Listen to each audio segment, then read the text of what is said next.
Place to Be Podcast is a proud member of the History of WWE.com website.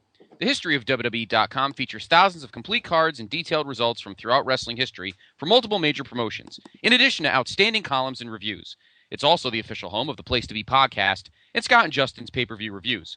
Visit us at thehistoryofwwe.com or on Facebook by searching for the History of WWE or the Place to Be Podcast, because the History of WWE is now and always the place to be.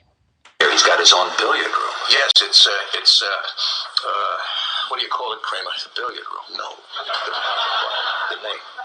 The billiard? Not billiard. Not the billiards. It was... Come on, come on. We call it the place to be. The place to be, yes. It's the place to be. Then I shall be there. Now, it's time. Live and in living color. The Grandy Man can. Time to play the game! Well, you always left me satisfied and smiling, so... That's what she said. Why do I want this? Yeah. Because I want to make bank, bro. I want to get ass. I want to drive a Range Rover. Ladies and gentlemen, boys and girls, children of all ages, it is now time for the Place to Be Podcast. And now your hosts, Justin Rosero and Scott Criscolo. Going up to the spirit in the sky. Going up to the spirit in the sky. Place to Be Nation, welcome to another great episode of the Place to Be Podcast. I am your co-host, Justin Rosero. With me, as always, is the man who used that song at his second wedding, my PIC, as always, Scott Criscolo. Scott, how you doing? Good evening, Mr. Azaro. The first song I used was the theme from the movie Birth of a Nation, so just incidentally. Welcome, everyone, to number 71 of the Place to Be Podcast. Another start to another week. Tonight, of course, the big steel, not Elimination Chamber, but the House of Legends, the House of History, known as the V-Squared, the Vintage Vault. I feel like we haven't done a show in like 6 months. It is really weird, huh? Well, this show sometimes feels like it's 6 months long, but we'll try and make it as entertaining as possible. For tonight we look for someone to save us, someone to pull us from the depths of despair and destruction. Tonight, someone will defend our freedom, and that someone is, of all people, Flexi Lexi. Heenan as Luger marched to the ring. The fans on the Intrepid started supporting this phenomenal athlete. No doubt that this show of support, this show of patriotism, had a very positive effect on Lex Luger as he stood poised on the apron of the ring for his greatest challenge. Fuji says the contest is over, and you're too late. I'll tell you something. Ever since King of the Ring, I had an itch under my skin that became a rash. What you are is a cancer in the World Wrestling Federation. Everybody wants to know, wait a second. Everybody wants to know what's wrong with America. There's nothing wrong with America. What's wrong with America is blood-sucking leeches like you and overstuffed sushi eating, nice chocolate wrestler. You call a champion. He's a disgrace to the World Wrestling Federation. The only thing wrong with America is you, and we're gonna clean house right here, right now. Fuji would then insult Lex Luger by spitting on him, and Luger would then take matters into his own hands. And then Luger would ready himself for war. Could Luger do what no athlete before him had ever done? The confidence and pride, the red, white, and blue etched on his face. Luger and Yokozuna in a stare down. Yokozuna would then charge Lex Luger, and Luger would nail him with that steel-plated forearm. And then Luger would slam the 550-pound WWF champion. Lex Luger has done what no athlete could do. Lex Luger has restored America's pride on her 217th birthday. And here you will see the body slam heard round the world. Jingoism running wild. Yeah. Wow. On July 4th, 1993, everything changed in the World Wrestling Federation. Tonight, on the Place to Be podcast, the Vintage Vault presents SummerSlam 1993. It's been a while since we've had a good patriotic pay-per-view. Yes, exactly. Regardless of whether the patriotism is ill-founded, although patriotism for this country is never ill-founded, I think it more is reflective of the representation of it, if you will. Well, I'll tell you what's wrong with America. It's sushi, stuffing, eating Japs like you, brother. Blood-sucking leeches. Jesus. All right. August 30th, 1993. Live from the Palace of Auburn Hills in suburban Detroit, home of the Pistons. Relatively new building at this point. I believe the Pistons were about to start their, fifth season there in 1993. So still a relatively new arena. Pretty jacked crowd, 23,954. The place was packed to the gills. And you know what? They haven't gone back since. Interesting. Well, WCW took over for a while, right? Did they? I think they did. Yeah, they probably did a few Nitros. I don't know if they did a pay-per-view there. Yeah, they definitely. I thought they definitely did. There were some they did there.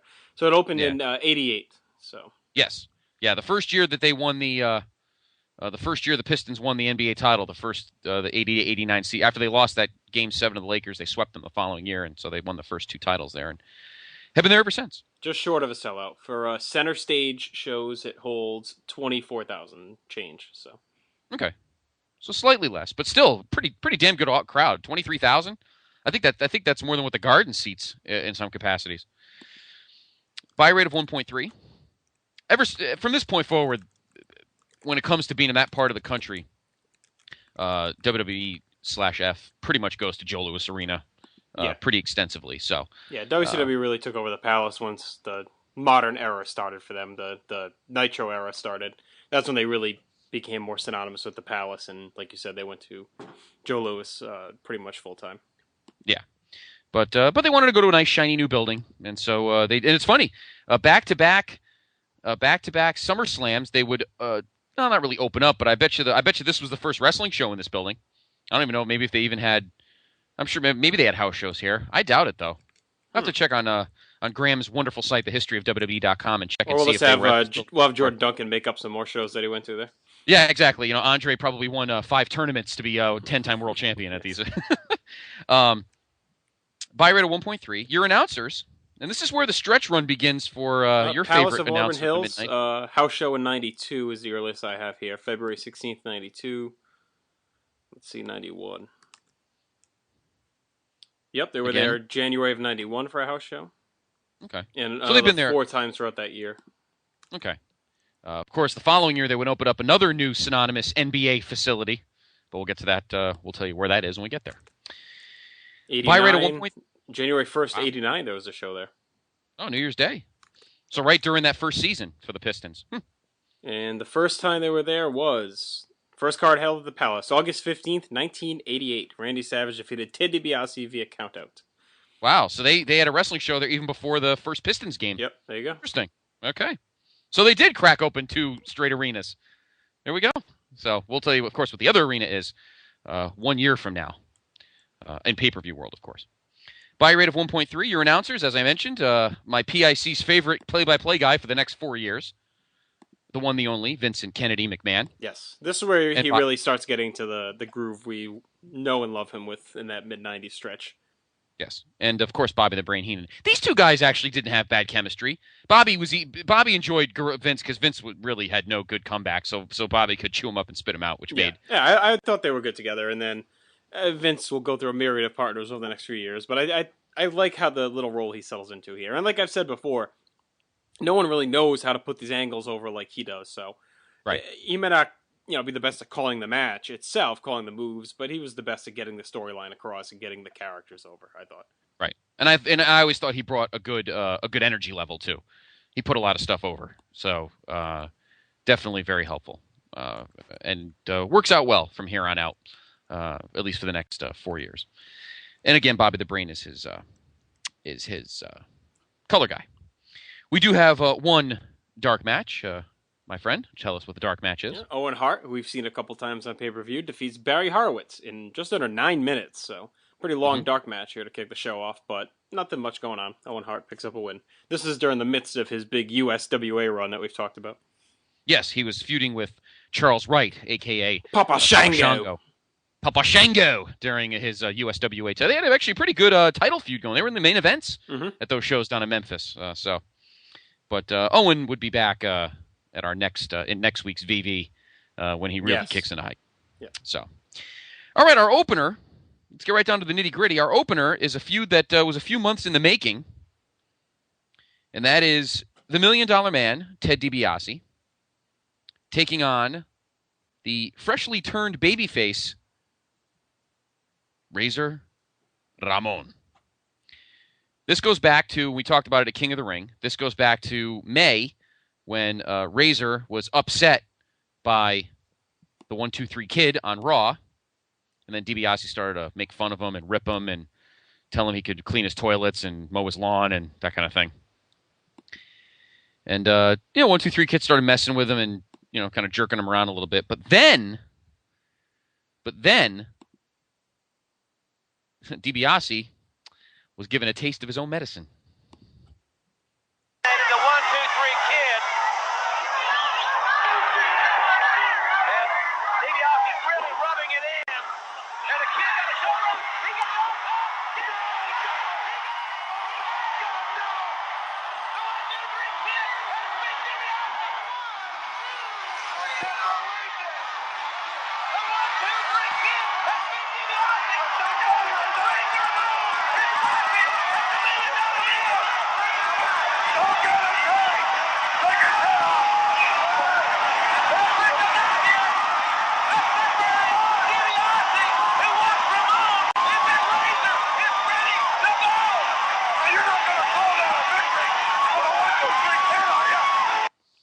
The Ramon face turn was very organic. It just kind of came out of nowhere. He was a heel.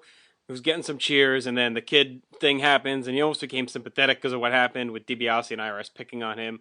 And it just seemed like a guy that was ready to turn face anyway, so they just kind of gave this little storyline jump to do it. What were you thinking at this point as a fan of this whole turn? Were you one of the ones that you obviously were probably one of the ones that organically jumped on the Razor bandwagon? I definitely, right? I liked him from the start. So when it made sense that they were going to turn him face, and the way they did it, obviously aligning him with the Kid, who was pretty over, and Money Inc. was always good heel. So no, I was definitely. It seemed very logical. It didn't seem forced at all. Right. And Razor was getting. I think his pops probably started what. Was he even getting pops before that loss to the 1-2-3 Kid? Maybe even after WrestleMania? Remember, at WrestleMania, he definitely out-pops Backlund big time. He got a big pop for winning that match. Yeah. And Razor was a guy that really, I think Vince knew that he was the kind of character that could really help the roster. And, now we're in a new era. We're in a new moment and a new chapter, because this is the official first pay-per-view of the post-Hogan era. Yeah. Now, the year before at SummerSlam, he just wasn't there. But this is it now. This is it. He's gone. Done.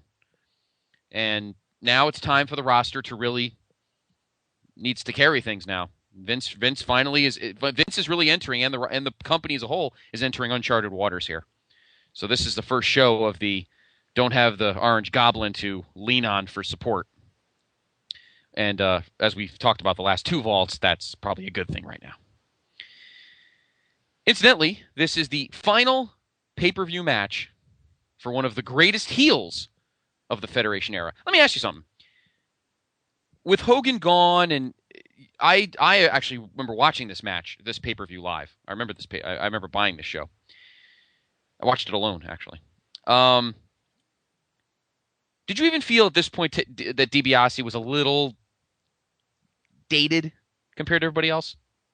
A little bit. I thought the Money Inc. thing rejuvenated him, though. Mm-hmm. But yeah, I'd say starting WrestleMania, he definitely seemed a little like he was hanging on, part of the Hogan era, with some of the other guys that were starting to fade away. Big Boss Man and your boy Duggan, and a few other guys starting to taper off. Mm-hmm. Eventually, Savage and stuff. So I guess in a way, it seemed like he was probably going to be going soon, but he had always seemed to hang around. So I just, and he had don't forget, he was right before the show was still part of the tag team champions. So right. it wasn't like he was doing lower card job duty. So I don't know. I don't know what would happen. And of course, what ended up happening was he left, and his back was already in bad shape, but he went over to Japan, wrestled there, and in one of his first matches, he fucked his back up big time. So he was forced into retirement, and he actually never wrestled again. One of the few guys that once he had to retire, he did. I wonder what would have happened if he didn't hurt his back. I think he would have came back to wrestle eventually, right? Probably. I would think so. He might have had a little long. He seemed like he was in good shape, although he did kind of enjoy his recreational libations during a lot of the early '90s. So, his final record. Do you have our review? Of course, you can follow along. Hop onto our awesome message board, bigelow34.proboards.com, and follow along with us. I'm asking my PIC if he has it open in front of him, because obviously, as I always do, I will ask you what you think his final record is. 24 matches, and that includes 1 no contest. So I'll take that one away from me. So 23 decisions. I'm not going to waste everyone's time and go through trying to add in my head, which I know I could do if I had to. But yes, I know. I'm going to say 10 and 13. Very close. 9 and 14. Ah, very good. Take away the Survivor and Rumble matches. 7 and 6. Yeah, respectable for this time, especially during a time period where dominated by the faces winning those matches, especially Hogan and Savage. And he was a guy always involved in the upper card main event picture. So it's amazing he got as many wins as he did, honestly. Right. Now, he was 5-2-1 at WrestleMania. Now, mind you, at WrestleMania 4, he had 3 matches and was 2-1. So you take away the tournament, and he was 3-1-1, which is still actually pretty good. Yeah. The no contest, is that him and Beefcake? Yeah, no. Him and Beefcake at 5. Him and Beefcake at 5. Okay, that's what I thought. And going into, and historically, his WrestleMania matches were never outstanding. No, he always, outside of the Savage one, he really hasn't had a great Mania match. Yeah, his SummerSlam matches were good. His summer arcs were always good. They always gave him good summer storylines. That they did always give him good stuff, from Jake to obviously the Mega Powers and Mega Bucks and Virgil. I mean, he always had good summer storylines. That was one thing they always did a good job of. Yeah. Right? Now, while it's sad that he is leaving, the good news is he'll be back very soon. Yes, it'll be in a different role, but he will be around for a while before we have to officially say goodbye to him. So, we'll get used to him, and he will be quite the dominant force actually once we get along in the year here. Yes, exactly, and heading into the next couple of almost 2 or 3 years. Yep. So one part of the build we forgot to talk about. Yes. Razor also cost IRS a match against PJ Walker, who we'll get to know in a few different incarnations over the years. But we actually met PJ Walker a couple of years ago, and I brought this match up, and it made him laugh. So. Excellent. Yes, that's right. That's right. We were there at that awesome house show up in what was it, Malden? Again, I consider this the opening match of the new era. This is the first pay-per-view of the post-Hogan years. Again, there's been pay-per-views over the last year that he hasn't been at, but not being there and knowing he's hanging around and knowing he's gone altogether are 2 different things. Although, at this point, watching live, I don't think we didn't really know he was officially gone yet. I don't think. Yes, and there was still the chance you were, as a Hogan fan, holding out hope that maybe he was still going to pop up. I don't think it was official that he was completely gone. And he was in the magazine around this time. Like, you know, always had that picture on the back page. There's always like a random, like, picture of a And they had him riding his motorcycle. It was around this time, so it's kind of odd that. And then they released that extra figure set. That was kind of the last group of figures they released around this time, and it was Hogan with the red. Like full spandex suit on. So it was kind of weird. I mean, he was still kind of being merchandised a little bit and still mentioned here and there. So it wasn't completely out of the realm that so looking back, obviously it's the first one without him, but I can't say at the time, I would say not until 94 do we realize, okay, he's definitely not coming back. Right. And as the pay-per-view progresses, obviously we see characters being forwarded that almost slip into his boots, and we'll get to that later on. This match is, it's all right. I mean, the match standalone, it's more for the act. The crowd is very hot. Good Detroit, suburban Detroit crowd, and the patriotic feel. The set almost looked like WrestleMania 7. Yeah, a lot of very Americana laced. Yes, very nice, very nice. But the match itself, that's fine. I mean, it serves its point. DiBiase's gone out the door, and they wanted to get Ramon a good pay-per-view kind of name win to head into the fall, where obviously he had very big things planned for him. Yes. So Razor Ramon, his first match as a babyface with a big win over Ted DiBiase. And things get better for him over the next few months, and we'll document that further next month or next week at our next vault.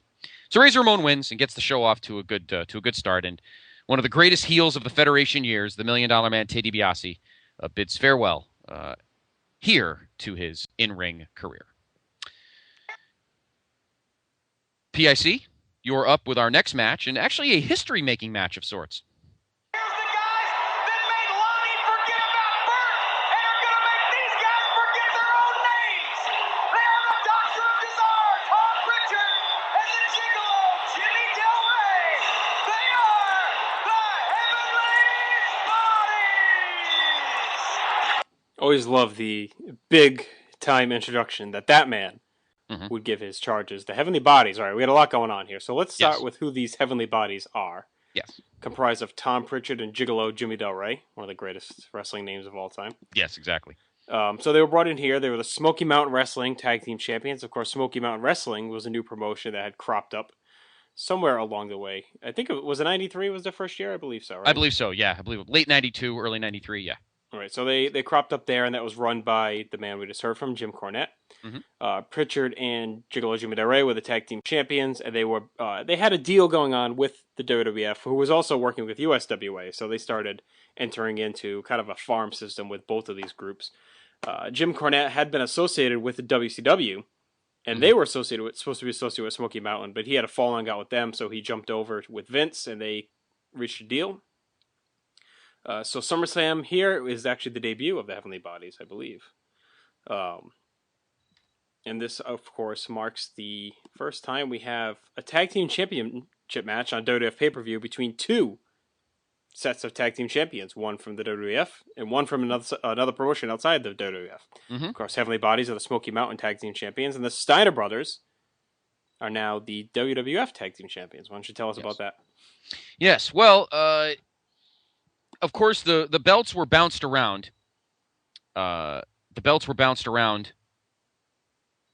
Over the last 3 or 4 months. Just trying to open up the wonderful WWE.com, which of course has the history of the belts. Give us a little background on what happened. But obviously, Money Inc. had the titles at King of the Ring. But pretty much from WrestleMania to now, the belts have been a hot potato, if you will. I have it right here. The Steiners won it on June 14th in Columbus. Money Inc. won it back June 16th in Rockford, Illinois. Steiner Brothers won it back from them again June 19th in St. Louis. So they bounced around over that week. Steiners won it. Money Inc. won it back. Steiners won it again. So there you go. Steiner Brothers are your new tag team champions. Money Inc. no longer tag team champions. And it was not televised, the title change, any of them. They were all at house shows or live events. So kind of weird that they didn't. This is kind of the last vestige of these happenings. As we get into the end of 93, 94, we don't really see this too much again. Well, I guess tag team titles, we see it here and there. But yeah, it's funny. The tag team titles were always the ones that, house shows, they were always used for house shows and kind of switches. You didn't see a lot of singles titles change, although we do see a lot of them over the next few years. But again, as time progresses, we see less and less of that. So I just want to give a little background quickly on Smoky Mountain. I don't want to brush over because it is a pretty big player in the indie circuit over these next few years. I agree. Cornette founded the promotion in October 91 after he left WCW. He founded it with Stan Lane, Tim Horner, and Sandy Scott. It was backed financially by Rick Rubin, a music producer. First events and TV tapings were held in October and November of 91 and shown on the first TV show in February of 92. And the first tag team champions were the Heavenly Bodies. So they won those in April of 92. And, they worked the southern area, Georgia, Tennessee, Kentucky, West Virginia, North Carolina, that area. And then, as we said, he reached an agreement with Vince McMahon in 93 to start working together. So, And Smoky Mountain would shut down in December of 95, would be the official shutdown date. So they have a good almost 4-year run, 5-year run. So, and they did have some interesting guys come through the promotion. Oh, yeah, tons of guys. Tons of guys that would go in and help, and we'll document them as they make their debuts here. We should give some background on Cornette. Yeah, I was going to do that next. Okay, so, go ahead. Yes. Pritchard and Del Rey, there you go. Pritchard, both guys had worked the Southern Indies before getting together as the Heavenly Bodies in Smoky Mountain. So let's give you Jim Cornette. Of course, world famous manager, had been got his beginning in WCW in 1986. Oh, I'm sorry, World Class in 1986. Worked there with the with the Midnight Express, which of course was Stan Lane. I am a mess tonight. Stan Lane is on my mind, I guess. It's Dennis Condrey and Bobby Eaton with the original Midnight Express with Jim Cornette as the manager. So they worked World Class and the NWA, and of course they had a lot of success in the NWA, feuding with the Rock and Roll Express. Cornette mainly managed them, and then also do some play-by-play. Was a heel for most of the time, became a face in '88. Had some issues, and that's when he left the promotion to go to Smoky Mountain in '91. And probably one of the most seminal executives or characters in the business over the last almost 30 years in many capacities. As a booker, as a manager, and he's been a wrestler a few times. He was infamously known for, at Starrcade 86, Night of the Skywalkers, popping both of his ACLs after falling off the scaffolding when his Midnight Express lost to the Road Warriors. And here, again, we have an almost NWA-ish kind of match, which is interesting because I don't do any tricks. Well, neither does Jimmy Del Rey. I'm sure Cornette managed him at some point in the somewhere in the late '70s, some honky tonk promotion at a bar with peanut shells on the floor.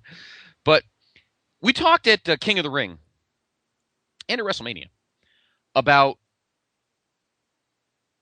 how Jim Ross was kind of in his element when he was commentating the Steiners and the Head Shrinkers. But now we have the opposite case here. We have two kind of Southern style teams, the Steiners and the Heavenly Bodies. But instead of Jim Ross, we have Vince, who is not exactly, shall we say, schooled in the ways of catch-as-catch-can play-by-play. Right. So it doesn't take anything away from the match. In fact, I actually don't think this match is that bad. No, I like this match a lot. It's one of my favorite kind of hidden tag team matches. I'm not going to say it's a 5-star classic, but I give it a 3 on a review, and I've always enjoyed it. The crowd was really, really into the match because the Steiners, of course, were from Michigan, so they kind of get the hometown boy pop, and they do the interview at ringside with the mom and sister, and she calls Rick Rob, which is, of course, his real name, which is funny. So, the excitement of the match is good. The Steiners, you kind of, holy shit, the tag team champions are still kind of getting into that mindset. You got this new team, the Heavenly Bodies in the mix. You're not really sure what they're all about. So, of course, the 4 guys instantly had some good chemistry in there, and the match really is not stopped. We even see a moonsault thrown in there. And then you get the Frankensteiner on Jimmy Del Rey to finish for the Steiners' retention of the titles. But I always liked this match. I thought it was really good.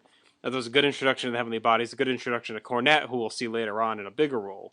But I expected a lot from the Heavenly Bodies off of this match, and I was always kind of disappointed we didn't see more of them. But I like that they brought up the whole Smoky Mountain thing. It was cool to see them talk about other promotions. I have a feeling I undergraded this match. I might have to watch this match again. I only gave it a 2. This might be a match I have to watch again. Yes, your cunt is in the sink. Yeah, well, you have other things to worry about right now, boss, besides things in the sink. We'll get more into that on Wednesday's Cornucopia show. But this match is indicative of the fact that the product is changing somewhat. And I almost was getting excited watching this match because I started feeling like, wow, Vince may be kind of opening his eyes and ears now, and he's kind of getting out of that everything is in my bubble mode. I thought maybe he was going to start opening things up. Maybe he'd start, getting some guys from not just other promotions. Maybe he'll get some more guys from Japan, because as you and I right now are doing, and you can check these out on our message board, bigelow34.proboards.com. Justin and I are reviewing NWA/WCW pay-per-views, and we're just starting 1989, which to me, and we've talked about it here on the show, one of the greatest overall years in professional wrestling. And 89 is great because the NWA and WCW, because Turner started kind of infusing his Shkarol, his cash. Ultimate Warrior! Fuck it! Yeah, well, in 1989, Mean Gene indeed said that in 1989. But this is the moment where I started thinking, well, maybe Vince is getting a little open-minded, and maybe he's going to start bringing in guys from other countries, and maybe he'll start to kind of spice up the product a little bit, and maybe, change the pace. And I was wrong. But anyway, this match at least. No, they started a little bit. You had all this stuff going on with USWA, and it was a kind of a change. It was a change, but I felt like they didn't do enough of it on TV to let people know. Like, I didn't know. I didn't remember. I mean, honestly, did you know anything about when Vince went to USWA back then? Not many people really. Well, outside like PWI, but I don't think they wanted it to get mainstream really, because they had some interesting stuff going on there. Brett Lawler and all these little, where Brett was kind of the heel and Vince was a heel with him against Lawler, who's the big face in USWA. So right. I mean, it was probably a little too radical, but it was a step in the right direction. I think bringing Lawler in and his association with Jerry Jarrett and then with Cornette here showed that they were willing to start working with other groups, something he had never done. So right. No, I'm definitely excited about that. I just, 93 really is a similar. We always look at 96, you and I, as being like the big year with the winds of change, and even late 92. But 93 really is the year we see a lot of the major changes. You see a lot of flushing out of the old guard. A lot of new faces come in that are going to be the standard bearers for the next few years, as well as this change of philosophy, plus, of course, the creation of Raw. So, exactly. And Raw was actually doing pretty good. Ratings were good on USA in the summer of 93. So the Heavenly Bodies and the Steiners put on a pretty good match. I think a match that I undergrade, and I think I'm going to watch it again. Incidentally, of course, we will continue, as we always do, to let you know if any of these matches... Of course, this show is on the SummerSlam Anthology, the little cooler, as I call it. But we'll let you know if any of these matches are on individual DVDs. And there's not much on this show, to be honest with you. No. There's apparently a tape. I think you and I have talked about this one before. There's a tape, I think, called SummerSlam: The Greatest Hits. Yeah. The Razor DiBiase match is on that. And there's another match later on in the show that's on there. This match is not on anything. So I'm going to have to, I'll have to pull out I actually have the, do I have a dub of this? Or do I have it's a good question. I think I have the dub of this. I don't think I have I'll have to double check. Do I have the dub of this, or do I have the... let me look here. Oh, no, I do have the Coliseum video copy, so... That's good, because I know the PTB Nation was waiting with bated breath to... Well, I want to make sure that I didn't stiff anybody with a cheesy eBay copy. I wanted to let people know that you can get the... you don't want to go on eBay and get some guy's hack dub for $15 or somebody overcharging you. With the Coliseum videos in 93 at the time when they started doing the Acclaim video game tips at the back end, or was that later on? That was it was later, right? because it was the Raw video game. So yeah, it was like late 94, early 95. Okay, so we haven't gotten there yet. Okay. I don't think Bigelow shows you his sweet moves. Yes. That's the one I remember the most, is the Bigelow. Oh, smooth moves. That was one of those. Yes. All right, let's get to our next match. So let's get to the next match. The next match is our second title match of the evening. It is for the Intercontinental title, and it is indeed the match everyone has been waiting for. The World Wrestling Federation Intercontinental Champion, the Heartbreak Kid, Shawn Michaels, taking on the two-time former Intercontinental Champion and arguably one of the greatest of all time, Curt Hennig, Mr. Perfect. Right, now this thing kicked off at WrestleMania when Mr. Perfect was assaulted by Shawn Michaels backstage, and it simmered all summer. Perfect, of course, cost Shawn the title against Mario Jannetty back in May, and since then it's kind of been on with these two. They've interfered in each other's business throughout the summer, and this match is so hyped up at this point. It's rare that on TV at this point where they were actually would give credence to match of the year and stuff like that, but this one they were plugging up big time as a match of the year, greatest IC match of all time. A lot of buzz heading into the show. Yes. I think they wanted a nice anchor match. I bet you Gorilla had a hand in this match. I bet you he got a little input in the booking to put this match together. Because Vince was very high on, obviously he's a big Perfect fan, obviously, during the Federation years. And obviously Shawn was an up-and-comer, a player for the future. The problem, in my opinion, before we get to his final record, because this is the final in-ring performance for at least 9 years of Mr. Perfect. The problem going into this match is that it was just the wrong time because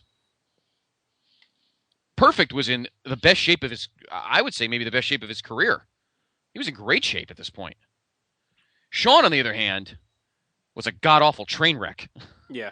He was fat. He was bloated. You could tell I don't want to say he had a gut, but he just looked a little full in the middle, fuller than he normally would. And as he would say on his Heartbreak and Triumph DVD, I think he said it was a combination of painkillers and pancakes or something like that. Yeah, you could tell he was letting the success get to him a little bit and not trying as hard as he probably should have been. Right. Because he had, we had 3 consecutive pay-per-view matches. 4, really. 4 consecutive pay-per-view matches. From the Rumble, WrestleMania, King of the Ring, and here. 4 matches against 4 pretty game opponents. Mm-hmm. In Marty Jannetty, 4 Tatanka. hot opponents. Hot, too, with the crowds. Exactly.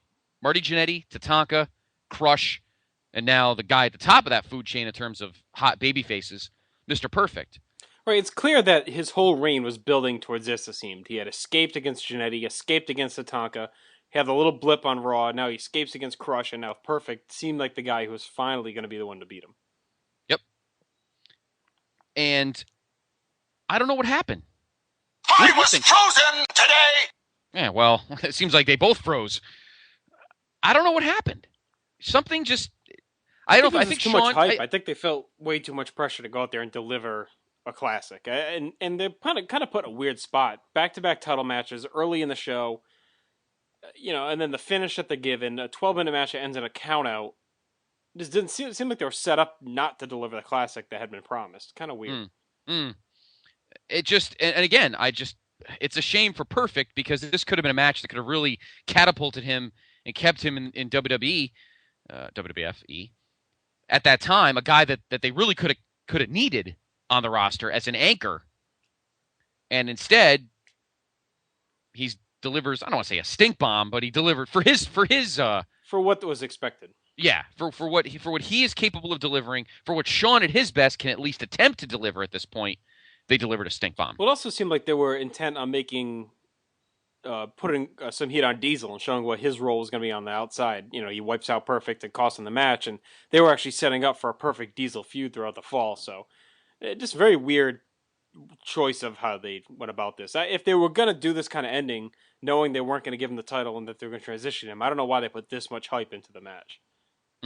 I don't either. But if you watch it without the hype, it's actually not a bad match. I enjoyed it the last time I watched it.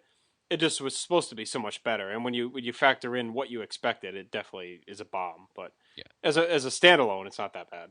Yeah, it's on a couple of things. It's on a couple of compilations. It's on that Best of the Intercontinental Championship, not the good 3-disc one, but that kind of half cheesy one that came out about 5 or 6 years ago. Can you let us know exactly what point on your dub tape that it starts at, please? Well, no, I actually have the DVD. It's on shelf 8, 4 DVDs in.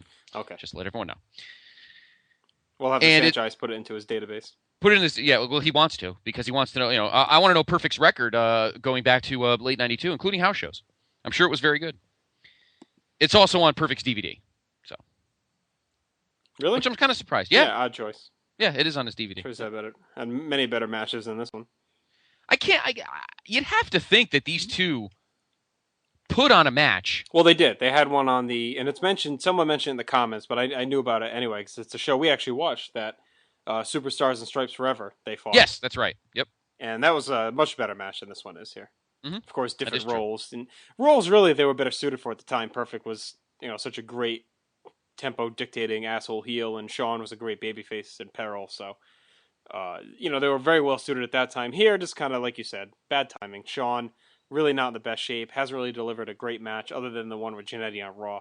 And then Perfect here, obviously. I think he saw the writing on the wall a little bit, and you could tell he was starting to kind of tank things a little. Let me ask you this. Do you think that the company was kind of having doubts about Shawn at this point? Or do you think do you think bringing Diesel in was almost a bad thing for Shawn because they were more focusing on him? Because Diesel at that time, Kevin Nash, was a guy right up Vince's alley in terms of physique and size, and that's. No, I don't think they were really souring on him. I don't think so, and not yet anyway. You just think that it was just Because the other matches, I don't think they would look at and go, wow, these three matches, the one with the Marty and the one with Tatanka and the one with Crush, I don't think they watched those and said, wow, those sucked. Because again, unlike this match, those matches didn't have that kind of sizzle they were meant to. The Jannetty match had the storyline sizzle because of obviously the whole, breakup of the Rockers, thrown through the barbershop window. But that's the storyline. The match itself was just supposed to be a match. I don't think anyone was expecting.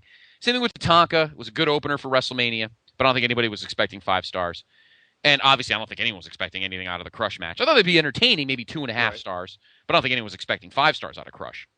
This match, I don't think there's any question that they were expecting, like, Savage Steamboat 2 out of this match. Yeah, they definitely were expecting. And, I mean, it's hard to debate that because after coming off a perfect match with Brett at King of the Ring, which was, 4.5 to 5 stars, you figure Shawn could at least get, 3/4 of that, and we don't. So I can see where their expectation was, but just like I said, kind of set up to fail in a way, but also you got to blame the guys involved.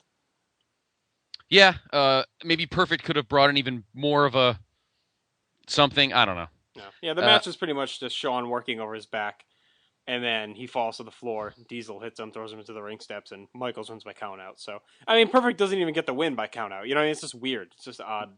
I don't know why they didn't have Michaels just pin him, like have Diesel costing the match and Michaels pin him. At least it would have been a little better than him just getting counted out.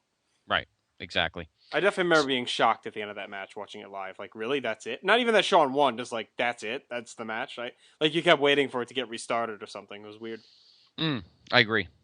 Now, again, as we mentioned, this is Mr. Perfect's final pay-per-view match for 8.5 years in WWF/E. His final record, 18 matches. What do you think? I'm guessing he didn't win a lot of them. I'll say 6-12. You are exactly right. Wow. 6-12. His first 2 years, 88-89, the guy was a machine. I don't think he lost any. Maybe one. Well, obviously, he didn't lose any because his first loss was to, obviously, Beefcake at WrestleMania 6. So he just had, that's crazy. Obviously, Survivor matches he lost because he may not have gotten pinned, or if he did, that doesn't really count. But 12 of his 18 matches were losses. His best winning percentage, he was 3-1 at Survivor Series. But even during his 2 Intercontinental title runs, obviously he didn't hold them very long. He did and he didn't. But one of the greatest in terms of in-ring performers of all time bids farewell, at least in the ring, on this night. Yeah, another guy we'll see in different roles over the next few years. Right, and he does come back into a WWE ring on pay-per-view, but not for another 7.5, 8 years. Yep. Next up, my PIC will let us know about an up-and-comer who's actually been on camera and has actually caused a bit of a stir around the World Wrestling Federation. Yes, and another weird match with a weird ending. That's IRS versus the 1-2-3 Kid playing off the whole... It's kind of surprising. I wonder why they didn't do a tag match here. Why do you think they didn't do Money Inc. versus Razor and Kid? It seemed like it was tailor-made for this show. Exactly. Very strange. Any thoughts? That's what I'm asking you. Well, obviously they were trying to do, because if you were going to have Money Inc. tag, why didn't you just have them in a rematch against the Steiners? Well, no, I can understand that because DiBiase's on his way out. I get it. I see why they wanted to put the Heavenly Bodies over. Okay. I can understand doing this feud because this had been the feud throughout the summer as the impetus for Razor's face turn in association with Kid. It's just odd that they split them up. I just curious why they didn't just put it as a tag that's match. true. I mean, if they weren't planning on having Money Inc. in the title picture anymore, then I think a tag match would have been fine. Because it's funny how symmetrical these two guys' careers would be over the next 2.5 years, Razor and 1-2-3 Kid. The match is like any other match tonight on this night, just pretty basic. Mike Rotundo is just one of those, and I'm noticing it even more now as we're going over these NWA shows in '88, early '89 when he was the World Television Champion of the NWA. Mike Rotundo's a guy who just gets in the ring and gives you what he's got. Yep. It's no frills. He's not going to give you 5 stars, but he's not going to give you a piece of crap either. He could give you 3.5, 4 stars if you give him a good opponent. This would not be the case. But one thing I think everyone will think about Mike Rotundo over his career, regardless of what the gimmick was, and he would have a few, including this one, but get the guy in the ring, and you know what? He's just going to give you a good 7 to 12 minute match every time. He fits like a glove with anybody. Well, here's the weird thing. they could have had them together, and you figure Razor and Kid win, DiBiase gets pinned, and he's gone. Right. Maybe you even have a little dissension between DiBiase and IRS to send DiBiase off as a face. Because they obviously knew he was leaving at this point. Right. But it looks like they wanted IRS to get a singles win coming off Money Inc. being split up to kind of reestablish him as a heel. But I don't get why you have Kid Job out here. I guess they figured, well, they can play it off as he's the, little rookie young guy who could, came up short. So, I mean, I guess it kind of makes sense, but I don't know. This seems like they could have done it a little bit better than having Kid and Razor just win together and beat DiBiase. Right. And I feel like the match just didn't do anything for either guy. Didn't do anything for either of their characters, or it could have been a lot more. However, one guy we failed to mention, and I just looked at it as we're looking at our comments on our Joe Fowler written review. One of your new favorite interview guys. I mean, I know the Sean Mooney breakup is still a little hurtful for you, but Joe Fowler was trying to fill that void for you. I liked Joe Fowler. He was actually from the reason I liked him was because he was from one of my favorite TV shows, Coach. He was an announcer for that show. Yes. Did they jump the shark when they went to the Orlando, whatever their nickname was? Yeah, well, actually, they had a good little run there, but yeah, they definitely could have done better. How lucky am I? My very first assignment is SummerSlam. This is bigger than life. Thank you, Vince McMahon, for bringing me on board. We've just seen a title match. We're about to see another one. Shawn Michaels has the Intercontinental belt. He's going to take on Mr. Perfect. Shawn is here along with his bodyguard, Diesel. Love Joe Fowler. I like how so excited. Vince, yeah, I like how he thinks Vince shatters kayfabe right there. I know. Thanks, Vince. And then you didn't see him again. Actually, I was hoping to find the one with the kid, but I'm not finding that one. That was even better because they both sound like so scared during the whole interview. Who was your favorite character on the show? Were you a fan of Craig T. Nelson? Oh, yeah. Well, I love Craig T. Nelson anyway and everything, but right. I don't know. I can't really pick a favorite. Dauber was good, and Luther, of course, was awesome. So yes. But, and Howard Burley as well. Yes. The Minnesota State. Luth. Yeah, the Minnesota State. Screaming Eagles. Fighting Eagles? Screaming Eagles. Screaming Eagles. And then Joe Fowler was like the announcer, so they'd use him whenever they had game clips. Yes, it was pretty cool. And then, of course, as we said, they jumped the shark, and he went to the Orlando. What was it again? Orlando Breakers, I believe. Breakers, yeah. Those episodes there were some good episodes in there, and it was interesting, kind of satire on the whole thing, where Mona from Who's the Boss was the owner. And she was kind of meddling all the time and involved in everything, and they screw up the draft and all that shit. So I thought they had a decent few years down in Orlando. I mean, they had to move out of the college thing. There's only so many things they could do. They had him win the title, then they had the downfall year the next year because of all the injuries and everything, and they had him, leave and come back and everything else. So right, but it's a good show. I think it's on. I think it's on Netflix Instant Queue. Anyway, Joe Fowler goes from that to being to SummerSlam '93. So, yes, Orlando Breakers.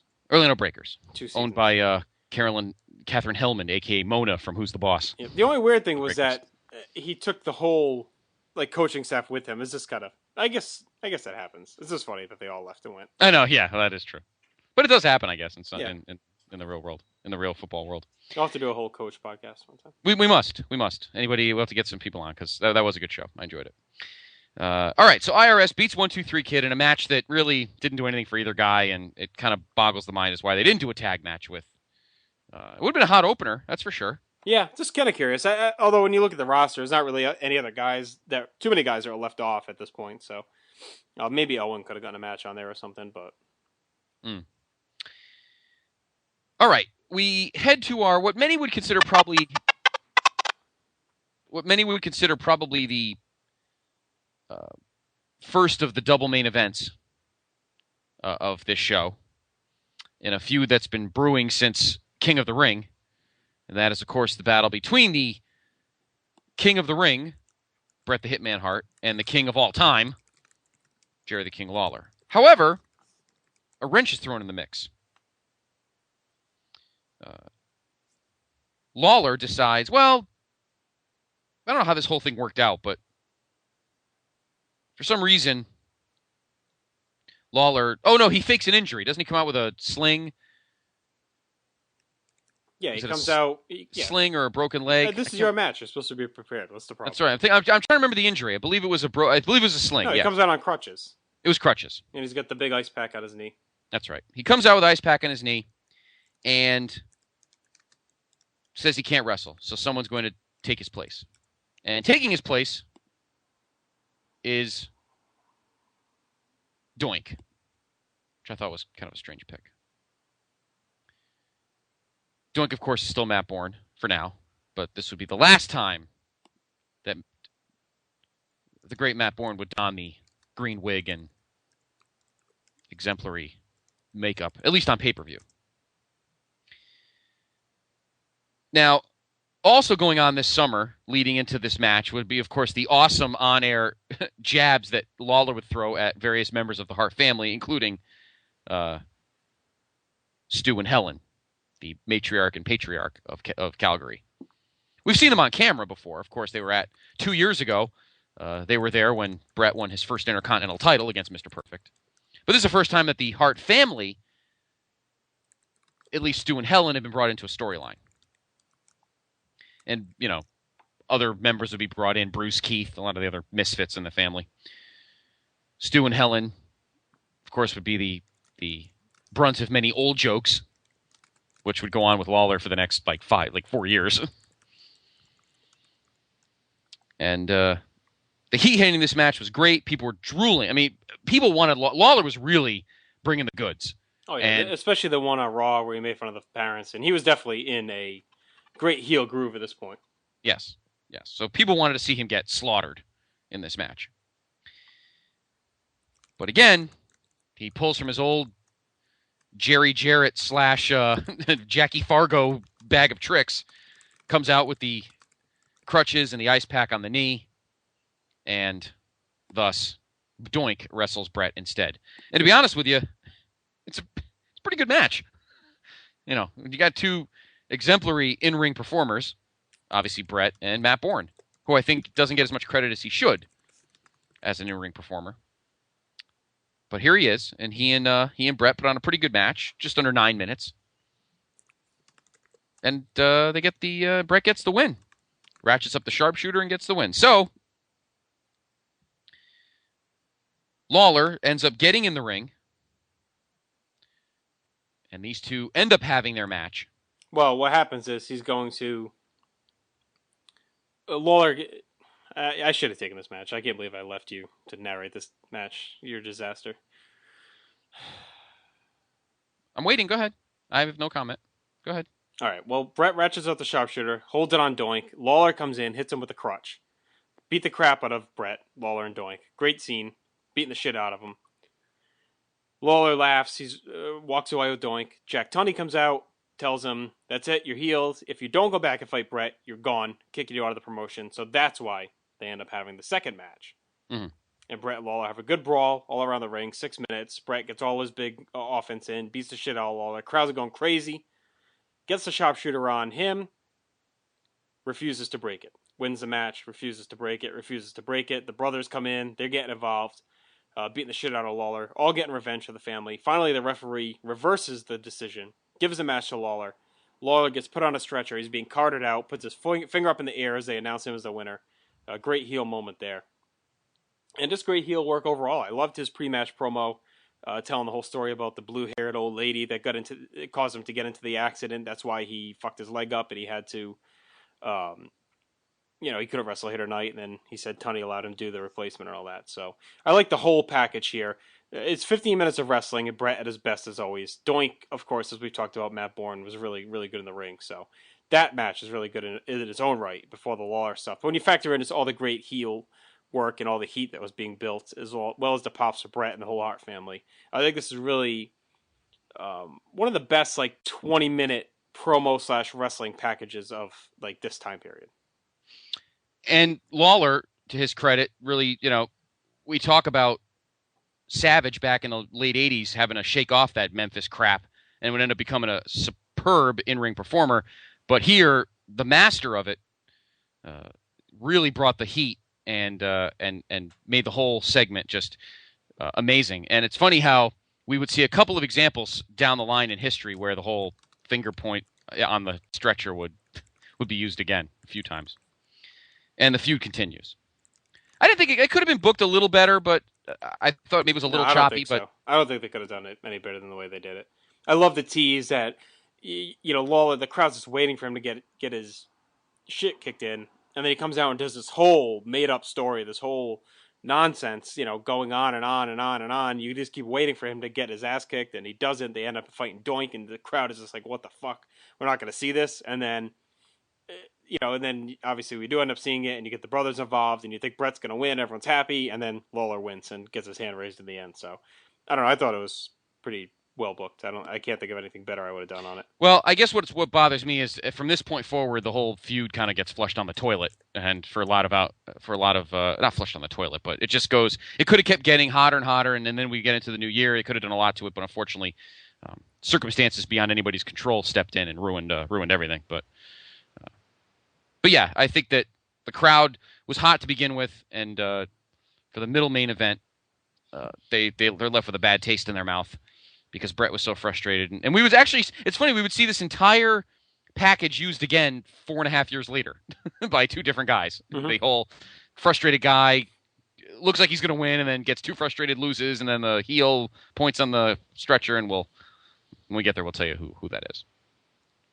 So Brett doesn't really get any satisfaction out of it, and Lawler escapes unscathed. But the question I have is, I wonder what the whole situation was with Matt Bourne. Were they planning? I mean, obviously, at some point they were planning on turning. Turning Doink. Something face. Nobody wanted to see. No, nobody wanted to see that. Nobody at all. And the only person, and that's usually the only person that loved, Doink as a face was Matt Rotella, but we don't give him any credence anyway. And I wonder if they realized that Matt Bourne just wouldn't have gotten it over as good as some other hump with a wig and makeup on. So. Well, Matt Bourne would hang around until September 4th, mm-hmm. and that's when Matt Bourne was fired for recurring drug abuse. Big shock.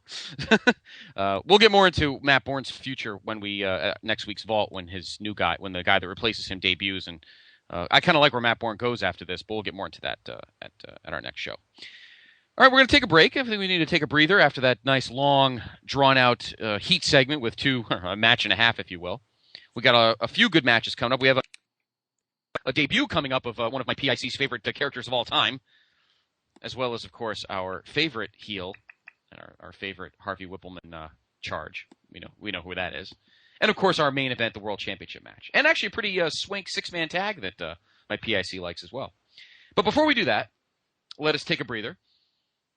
Talk to our good friends at WrestleChat.net, because promotion consideration paid for by the following. How many pro wrestling news websites do you visit to get your daily news? 3, 4, maybe 5? Do yourself a favor and make that number 1.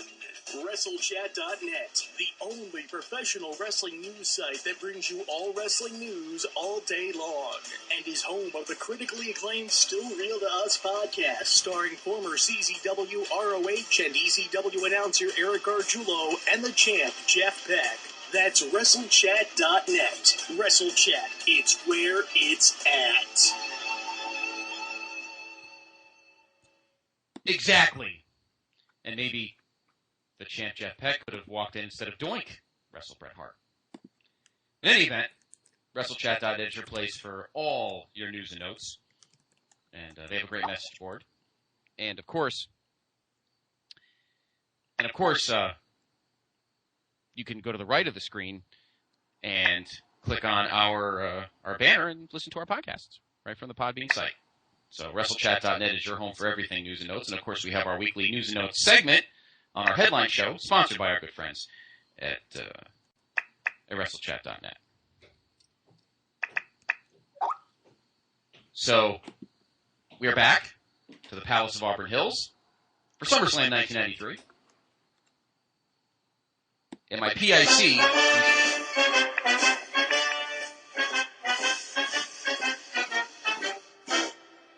Hey, PTB Nation, it is now time for the Rob Houston Memorial Hacksaw Jim Duggan Update.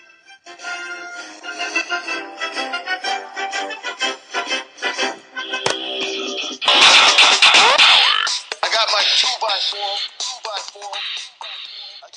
Yes, PTB Nation, it is now time for our favorite segment, what will become our favorite segment, From here until eternity, the Rob Houston Memorial Jim Duggan update. We had intense conferences on how we were going to keep Jim Duggan alive for Scott, and this is what we came up with. I hope you guys enjoy it. Rob Houston gets full credit. It was his idea. Yeah, but obviously he's dead since the Memorial Jim Duggan moment. Well, I know Duggan's career is dead at this point, but he's been dead to you all along. So. Well, yeah, all right. Clearly. Well, Jim Duggan in August of 1993 was still putting around the WWF a little bit. His final appearance was on the SummerSlam Spectacular at 8/22/93, where he lost to Yokozuna in a non-title match.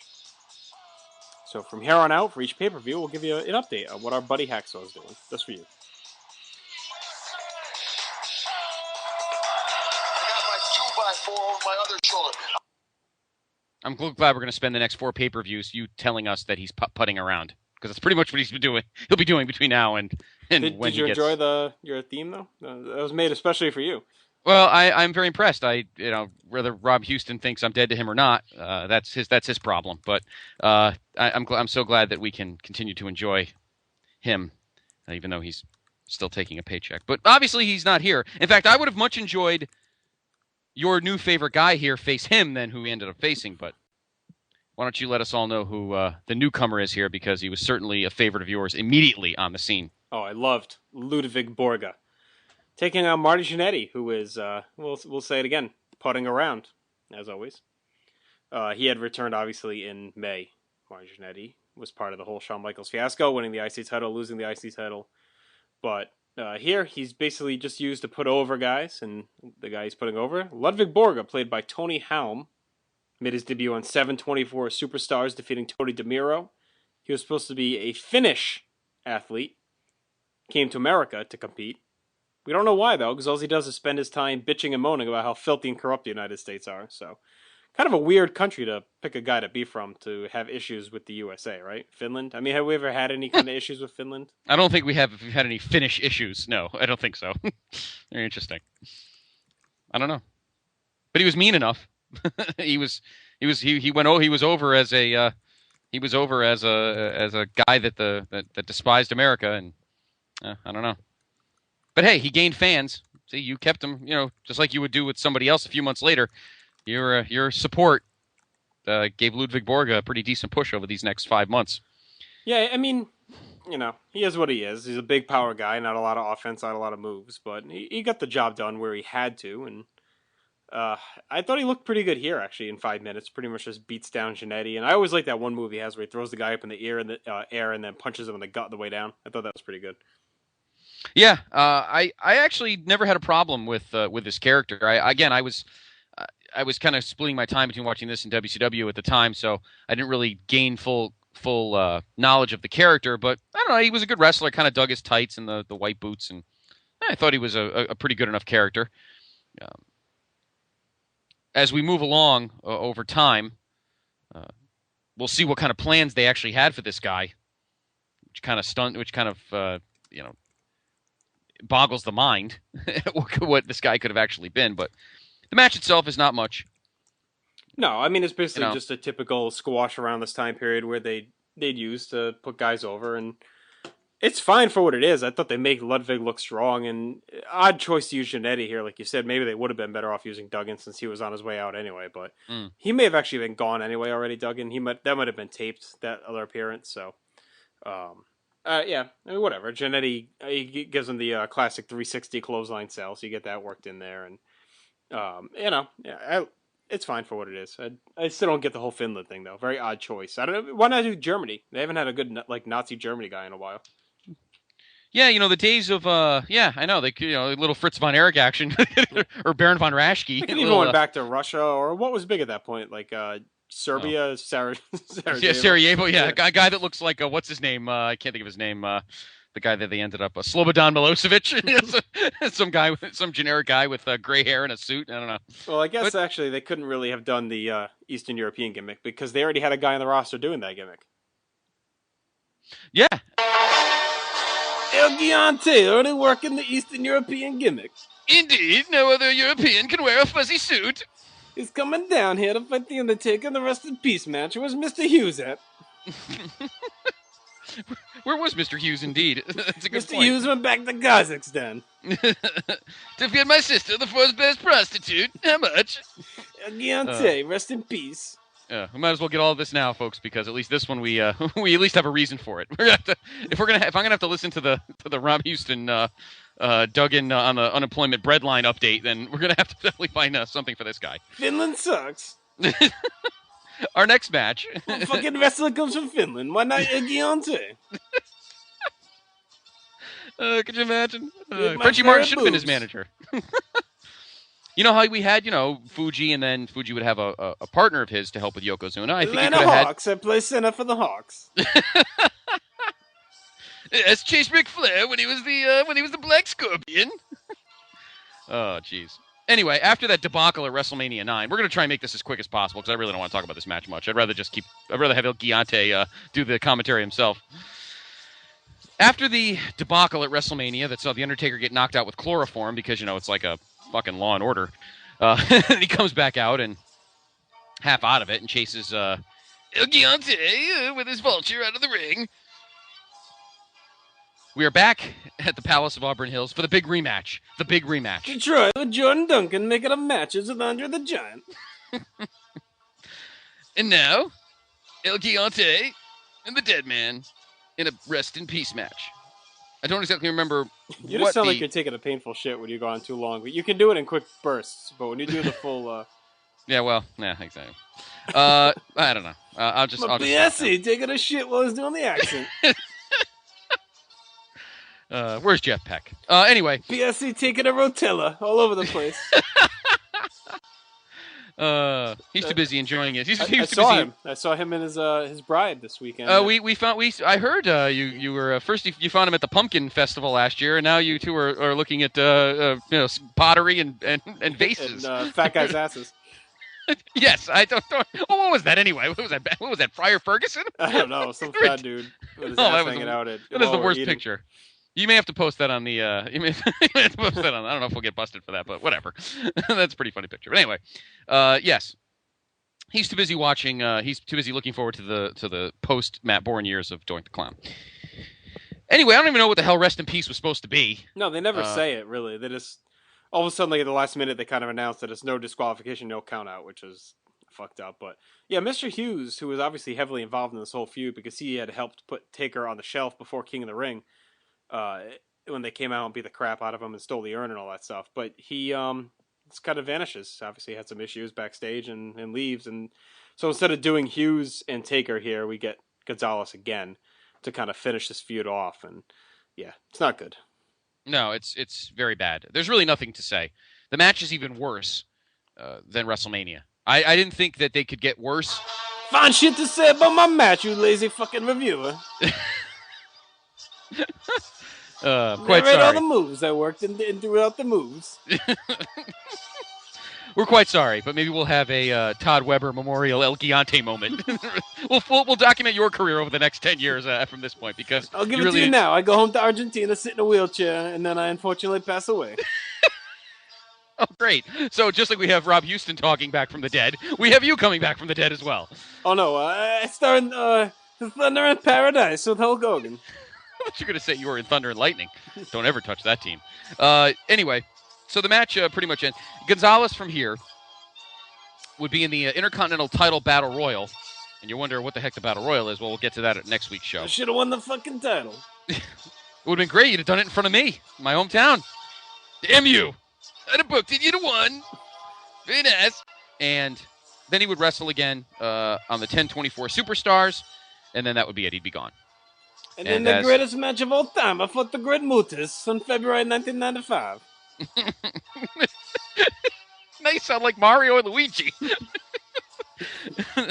No, I'm going to get the princess. Anyway, so he leaves on the 1024 Superstars. He would wrestle in New Japan under his moniker. He would come back as the true El Gigante. And he would wrestle Great Muta. Great Mutas. And he would go back to Argentina. Would give money that he made to his country, who would be struggling financially in the economy. But he never Finland. That's what happens. That's what happens. War. Goddamn you, Ludwig. The Finnish War. And unfortunately, his health was never great after this, probably because of these two unbelievable work rate classics that he would have with The Undertaker. Took the life out of me. And he passed away in September of last year. So it's been over a year since the death of the great El Gigante. Very sad. But we'll find ways to keep El Gigante alive. If I have to listen to that stupid theme for the rest of eternity, then we at least have to keep El Gigante on our vaults. We'll give him a little. Do you think this is the worst pay-per-view match in WWF history? It's up there, right? It's pretty close. It's got to be top 5. We'll go through time. I mean, we're coming up on a few years where there's going to be a good. Well, I think the only one we've fully trashed was Fabulous Moolah and Velvet McIntyre. I think it's the only 0 we've given. Well, we didn't give Rock and Robin and Judy Martin much justice either. Yeah, well, I don't think we give that a 0 though. No, that match is that's true. Velvet McIntyre and Moolah 2 is pretty brutal. But this is just hideous. I don't know why they don't bother. This needed some. I don't know what could have done this match any better. Neither guy. Well, I mean, Taker was moving well, but Gigante, let me use a steel chair. I mean, I don't know. Would weapons have helped? Who the hell knows? They weren't in that. The tombstone, you stupid dead man. You got to hit the clothesline. In any event, that is it for the giant for the giant Gigante. He is gone. Damn shame. So back to France. Goddamn Finns. So there you go. Undertaker continues mowing along what would be a very unfun 3 years with the promotion. Fucking Finland. Great. You know how Vince starts wars with Canada? You and I are going to start a war with Finland. The Argentinian-Finnish war. Finnish conflict. I'm going to finish you once and for all, Finland. You really actually gave this match one. I actually wrote at least a few sentences. You didn't write anything for this match. No, it was garbage. It's awful. You might need to actually go in there and modify it in Gigante-isms. I think it might actually. I was definitely pissed. I remember the time because I was really looking forward to this show back in the day, and as we've seen so far, outside of the Lawler Brett stuff, it's really pretty much been a disappointment. And I'm not saying I was looking forward to this match, but when you factor in this, you're getting towards the end. You're looking, there's not that many matches left to kind of save the show, and when you look at what was left and that this was one of them, you're like, oh, this really hasn't been that great. It's, we'll get to the overall recap when we get to the end, but right. But why don't we go to our next match and give the grid a 0. Give the grid a 0. Goddamn Finns and their cheese. Make sure you wipe before you pull your pants up. All right. All right. Our next match. Gigante goes back in the vault. All right. Do our 6-man tag because this has back in the vault. Back in the vault, and this is why don't you do this one because this has a bunch of your favorite guys in it. Yes, big 6-man tag action, a match I really, really was looking forward to, and I thought may have actually been match of the night when you just talk in ring terms. Smoking Guns and Tatanka versus the Head Shrinkers and Bam Bam Bigelow. So, of course, you had the Bigelow Tatanka thing going on where Bigelow had jumped Tatanka on Superstars and cut some of his red eagle hair, and you had the stuff Bigelow now with Luna Vachon as we chronicled at King of the Ring. And, of course, Smoking Guns had debuted over the summer, and I think they had a little bit of a thing going with the Head Shrinkers. Nothing crazy, no big issue going on. So, yes. But it is a treat and an honor to actually play the theme tonight because he may have actually been in the best match of the night. Yes. I'm kind of surprised, maybe what they could have done, too, is if they combine that Money Inc. match, make that a tag match, then maybe you do Guns, Head Shrinkers separate, and Tatanka Bigelow to kind of push that issue along. But whatever. I'm fine with this match because it ended up being so good. I give it a 3-star match. 12 minutes. I did too. A lot of good action, a lot of fast action. They do the quick tag stuff, and Bigelow and the Head Shrinkers are a pretty cool little, wild man 6-man team. Right. And they will kind of be associated with each other for the rest of this year. So. Yeah. I really liked the match. Thought there was good chemistry. Smoking Guns slowly moving up the tag team ladder. Yep, slowly associating themselves, and it's weird because they don't do much over the next year, but after that they really become one of the top teams.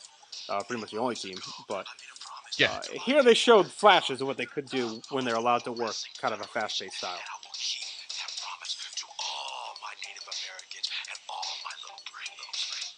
And all my little braves. every song done by the WWF has Indians. All my little, and then something after it. And I think I should have a song. All my little Finns, goddamn them. But so good 6-man tag, and surprisingly, probably the match of the night. All right.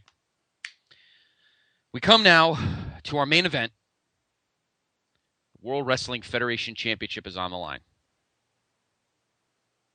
that sushi-eating Jap, Yokozuna. He is on a reign of terror right now. It doesn't matter what tights he wears, whether they're his regular red and blacks or his swank white and black, or his white and red. Sweet God.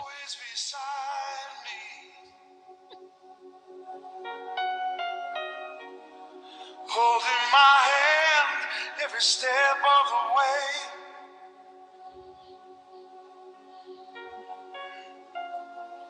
Through these eyes you could do no wrong. In these eyes you were wrong. This might be the only point with which Matt Rotella will actually listen to one of our podcasts. Oh, good Lord. Well, anyway, after what happened to King of the Ring, Hulk Hogan being vanquished, Gone. Yokozuna was on top of the world. And on the 4th of July, in New York City, on the deck of the USS Intrepid, Mr. Fuji and Yokozuna challenged anyone within the World Wrestling Federation. Or sports. Anywhere. Or sports. Yes, anywhere. Sports stars or wrestlers to a body slam contest to try and slam him for money, I believe, right? Yes. Yeah, for money. But guys, everybody, let's see. I'm trying to think. You're definitely better. No, actually, it wasn't money. It was for a Silverado Chevrolet pickup. Oh, okay. That's interesting. So the sushi-eating Jap says if you slam him, you can win an American truck. Yeah. Not a Toyota. And they were doing it to spin on America, so they're doing it on the USS Intrepid in New York. Exactly. So, here were the competitors. Mm-hmm. Some were from NFL, NBA, and then, of course, some wrestlers. We had Lee Roussan, Peter Taglianetti, the hockey player, I believe. Yep. My boy, Scott Burrell from the Charlotte Hornets. Yep. Bill Handsome Fraley. Bill Fralick. It's a Fralick. typo by Graham. Making his second WWF appearance. That's right. Obviously, he was at the Battle Royal WrestleMania 2. And then Macho Man, Crush, Tatanka, and Bob Backlund, and both Steiner brothers all attempted. Crush was the closest. He actually got him up, up over his head and then put him back down. It looked like he could have done it if he wanted to. Yeah. So this one we thought America would go down quietly into the good night. Fuji and Yoko celebrating. Macho Man was the last guy to attempt it. Failed. A helicopter comes. Mm-hmm. Lands on the Intrepid. Now, you had to figure a lot of the people there and everywhere else figured it was going to be Hogan coming out. Although it was not. It was the narcissist, Lex Luger, with a red, white, and blue American flag t-shirt tucked into his jeans. Actually, it was like a button-down, like dress shirt. It wasn't even a t-shirt. I don't know where the hell they found this thing. Spags in Worcester, most likely. So he comes down. Bobby Heenan's there. He kind of gets in his face, like, what are you doing? Luger kind of shoves him aside. Of course, they had been associated with each other since Luger's debut. Luger comes to the ring. Fuji's saying, no, the challenge is over. You can't participate. It's over. It's done. Yoko won. Luger throws him to the floor, rips his shirt off. Yoko charges at him. Luger scoops him up and slams him. And that's it. Lex Luger had won and officially turned into the All-American babyface hero that we had so been lacking over the last 2.5 weeks since Hogan had left. We desperately needed this void filled. So Lex Luger now on the face side. The narcissist is dead. And of course, we'd have the infamous proclamations by Bobby Heenan and all the other heels that it was a hip toss, not a body slam. And like I said, Crush actually looked more convincing the way he had Yoko off then. Yeah, if I remember, I don't even think Luger got him up. Maybe he got him up maybe halfway. No, maybe it was almost like Mark Henry's World's Strongest Slam. It was kind of like that, more than anything. He didn't really get him up very high, so. No. And Yoko had a charge for him to do it, so. Either way, the next night on Raw, July 5th, they really were pumping Luger up big time and showing highlights of everything, and they had the interview with Yoko, and they refused. They refused to give Luger the title shot that he wanted, just because he body slammed him. They were fighting it the whole way, so that would of course lead to Lex Luger going on a call for action. Jack Tunney refused to give him the match, so Luger was going to take things into his own hands. You figured he would start running through all the competition, beating all the top contenders. Knocking off Shawn Michaels, the IC champion, long viewed is sometimes the number one contender for the world title. Figured, he'd really get on a run, maybe win a tournament, a battle royal, some kind of series to earn that title shot. No. Instead, he rents a bus dubbed the Lex Express, and goes driving around the country, meeting all the fans and getting to sign a petition and begging for a title shot, crying for a title shot. And Jack Tunney finally capitulated. But before he did, there was a stipulation added in by Yokozuna's new advisor, Jim Cornette. They needed feeling that they had been taken advantage of by the evil Americans and the evil Finnish athletes and the evil French Argentinians around the country. Exactly. The Jap and his evil sidekick from Samoa. They figured that they had been taken advantage of, so they needed someone who was familiar with a fast-talking American lawyer style. So they bring in Jim Cornette. He becomes the American spokesperson, a role he'll hold for the next couple of years, so Yokozuna. And he had language put into the contract that Lex Luger had to wear a protector over his lead forearm, so that would help him not be able to use the forearm that had been knocking guys out left and right. So there you go. He also had another clause put in, and that would be that this is Lex Luger's only world title match. If he lost this match, he would not get a rematch. So there you have it. Lex gets his match after the bus tour, but he is not allowed to get a rematch, and he is not allowed to have his exposed forearm. Right.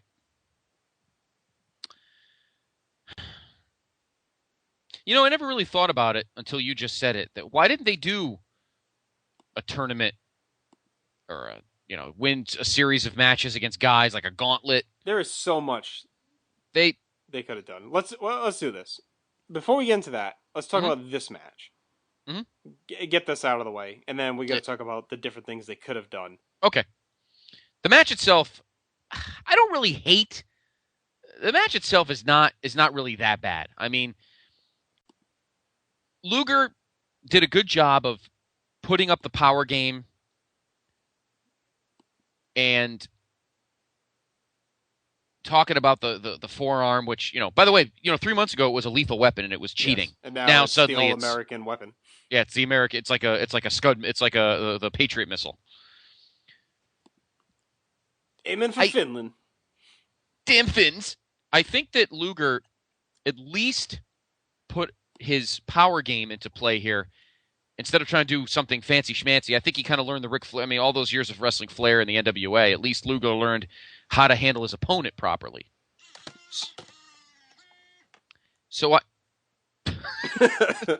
Sorry, I was deactivating for the night. I almost shut down there. Sound like Little Beaver and Lord Littlebrook. Anyway, Luger did what he could, and Yoko, to his credit, I think Yoko was in a really good in-ring groove here. Knowing what to do, knowing how his style would be. On paper, you look at this match and go, oh my God, I think I'd rather watch Guillante. Where's my title shot? And a lot of chaos going around tonight. Yeah, what the hell? Mechanical malfunctions and police coming. Oh my God. What are the Lex Express got pulled over? Yes. So the match itself is fine. It's fine for what it is. The ending is ridiculous. Stupidest thing I've ever heard in my life. He hits the forearm shot, actually, and knocks Yoko out of the ring unconscious. Luger is standing in the ring waiting. He's not breaking the count. He's just standing there, letting them count. Yoko's out cold. And he gets counted out. Luger wins by count out. So, I was gonna say, if that's not bad enough, Tatanka, the Steiners, Macho Man come into the ring, and they all celebrate. They put Luger on the shoulders, the balloons all fall, Stars and Stripes Forever's playing. It's just so fucking weird the way they did things. Yeah, it's like, yay, you won by count out, yay! And Vince is yelling, and he's like, after the way this ended, Jack Tunney will have to give Lex Luger another match. Yeah, it is.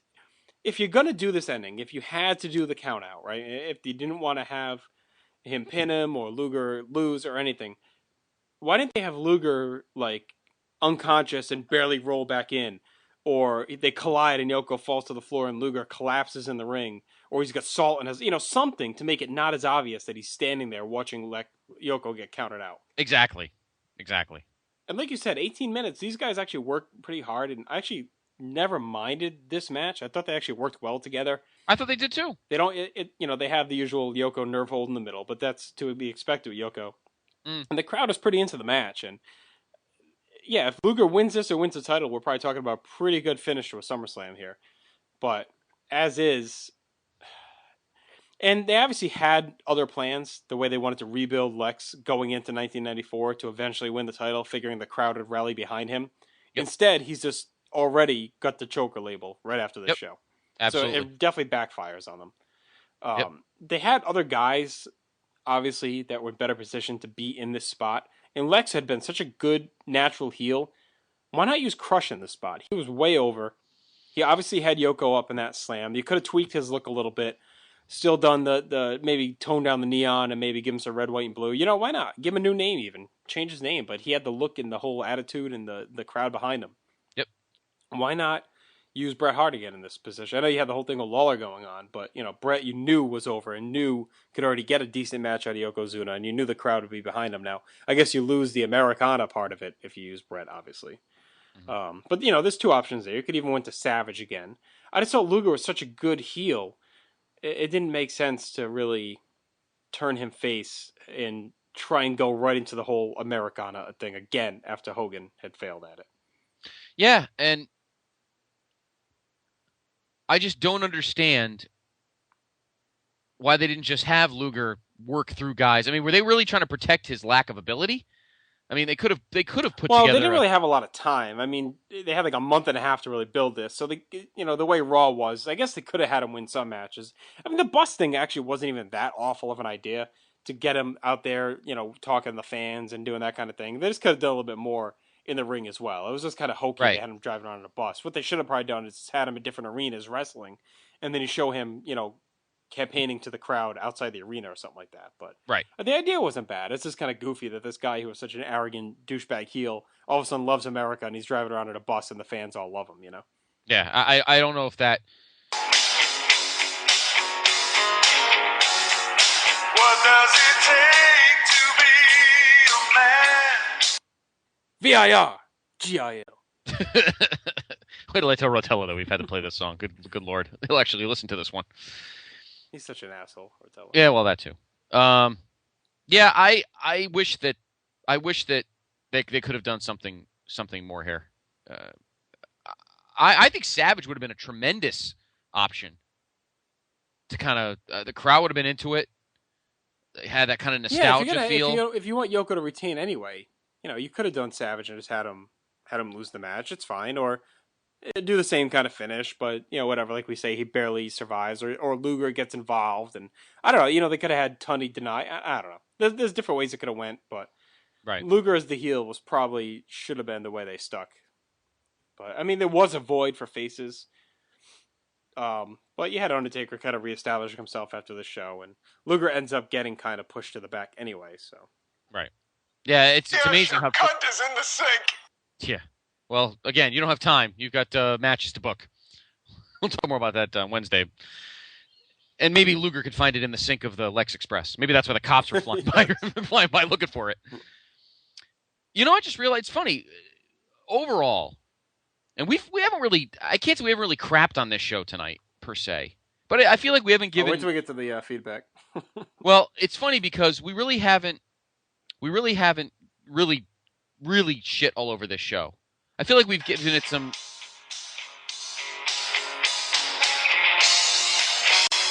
looking down into my young boy's eyes. As I feel his love, I realize. Looking into a young boy's eyes. Yeah, okay. It's a D-Bag LaRusse theme. Yeah, as the cops are chasing him. But I feel like we haven't given this... I feel like we have kind of dogged some things on this show, yet both of us gave this show a pretty high grade under the circumstances. Going through it again, I mean, obviously, a lot of mine was based on nostalgia. I like the build to this show. I did. I like this era. I'm going to make no apologies now. As we go through 93, 94, 95, I know a lot of fans shit on this whole era. This is my era. This is what I was really locking in at this point. I started watching in 1990, but it was around 93 is when I started to really, really get into things. And, I became friendly with my friend Josh, and he got really into it, and him and I and our friend Jim we're really just locked in and loaded at this point. And my cousin Matt as well. So we had a lot going on. We were very into things, and I just remember the show fondly. I remember the build. I liked the build up. And for what it was, even though it was disappointing, I would say it's more disappointing than bad. You expected more from Perfect and Shawn. You expected a better finish. Yeah, I mean, you could have asked for more, really, from the Brett Lawler match, I don't think. From that whole thing was pretty good. So Right. There's just a lot of... you get a couple of weird matches. You get the Ludwig match, which is basically a squash. You get the IRS match, which is basically a squash. Kid was pretty hot coming in, and they basically just bury him here. Razor gets a nice win, but then you get the whole Taker Gonzalez disaster. So, there's little bits here and there. Of course, I like the Steiner's Heavenly Bodies, too. And the crowd is really hot for this whole show as well. Yeah, I think there's positives. It's just... there aren't enough to probably overweigh the negatives. Yeah, it's unfortunate that...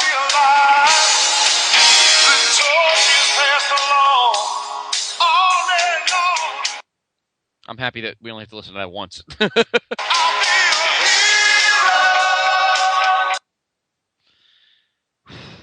Well, I give it a B. I think I graded it higher than you did. Oh, no. I gave it a B-. You gave it a C. I mean, like I said, that's definitely clouded by a lot of nostalgia. Looking back, it's not a B show. I mean, it's definitely deserves a little bit lower of a grade than that. But, right. The guys all worked hard. They just didn't have much to work with. But to me, the Brett stuff with Doink and Lawler was very good. The main event up until the finish was solid. And the tag team title match was good. So to me, and the 6-man was good too. So 93 was kind of a year looked at with a lot of, I'm going to say not a lot of fondness for in-ring action with the WWF, but there is some on this show. Some good, solid in-ring action. Well, I think our fans, our loyal PTB Nation, are going to enjoy these next couple of years because I am much more objective and a lot more brutally honest over this next couple of years than you probably not that that you won't be honest, but again, you have a lot of fondness. I'll be a lot more kind of cut and dry. So I'm gonna try and make the PTB Nation look at these shows in a different light. I'm gonna try and shed some light on the positives of these shows. Okay, where I was thinking at the time, nostalgically, and just being there in the moment. Really kind of being into the promotion at this point, and not really realizing, potentially just how bad things were, but right. And of course, that'll all be shot down as soon as we start reading the feedback, I'm sure, for a lot of these. But. Well, speaking of, why don't we dive right in? Because as usual, the awesome PTB Nation has a lot to say.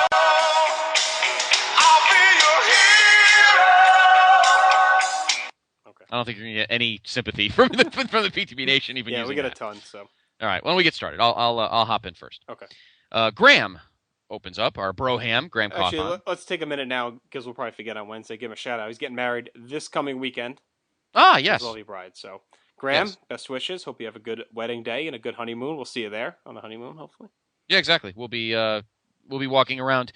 Justin, I will have a 2x4 and a crooked eye, and Justin will have on a fuzzy suit, talking in French, Finnish, Argentinian. Going on the honeymoon with Graham.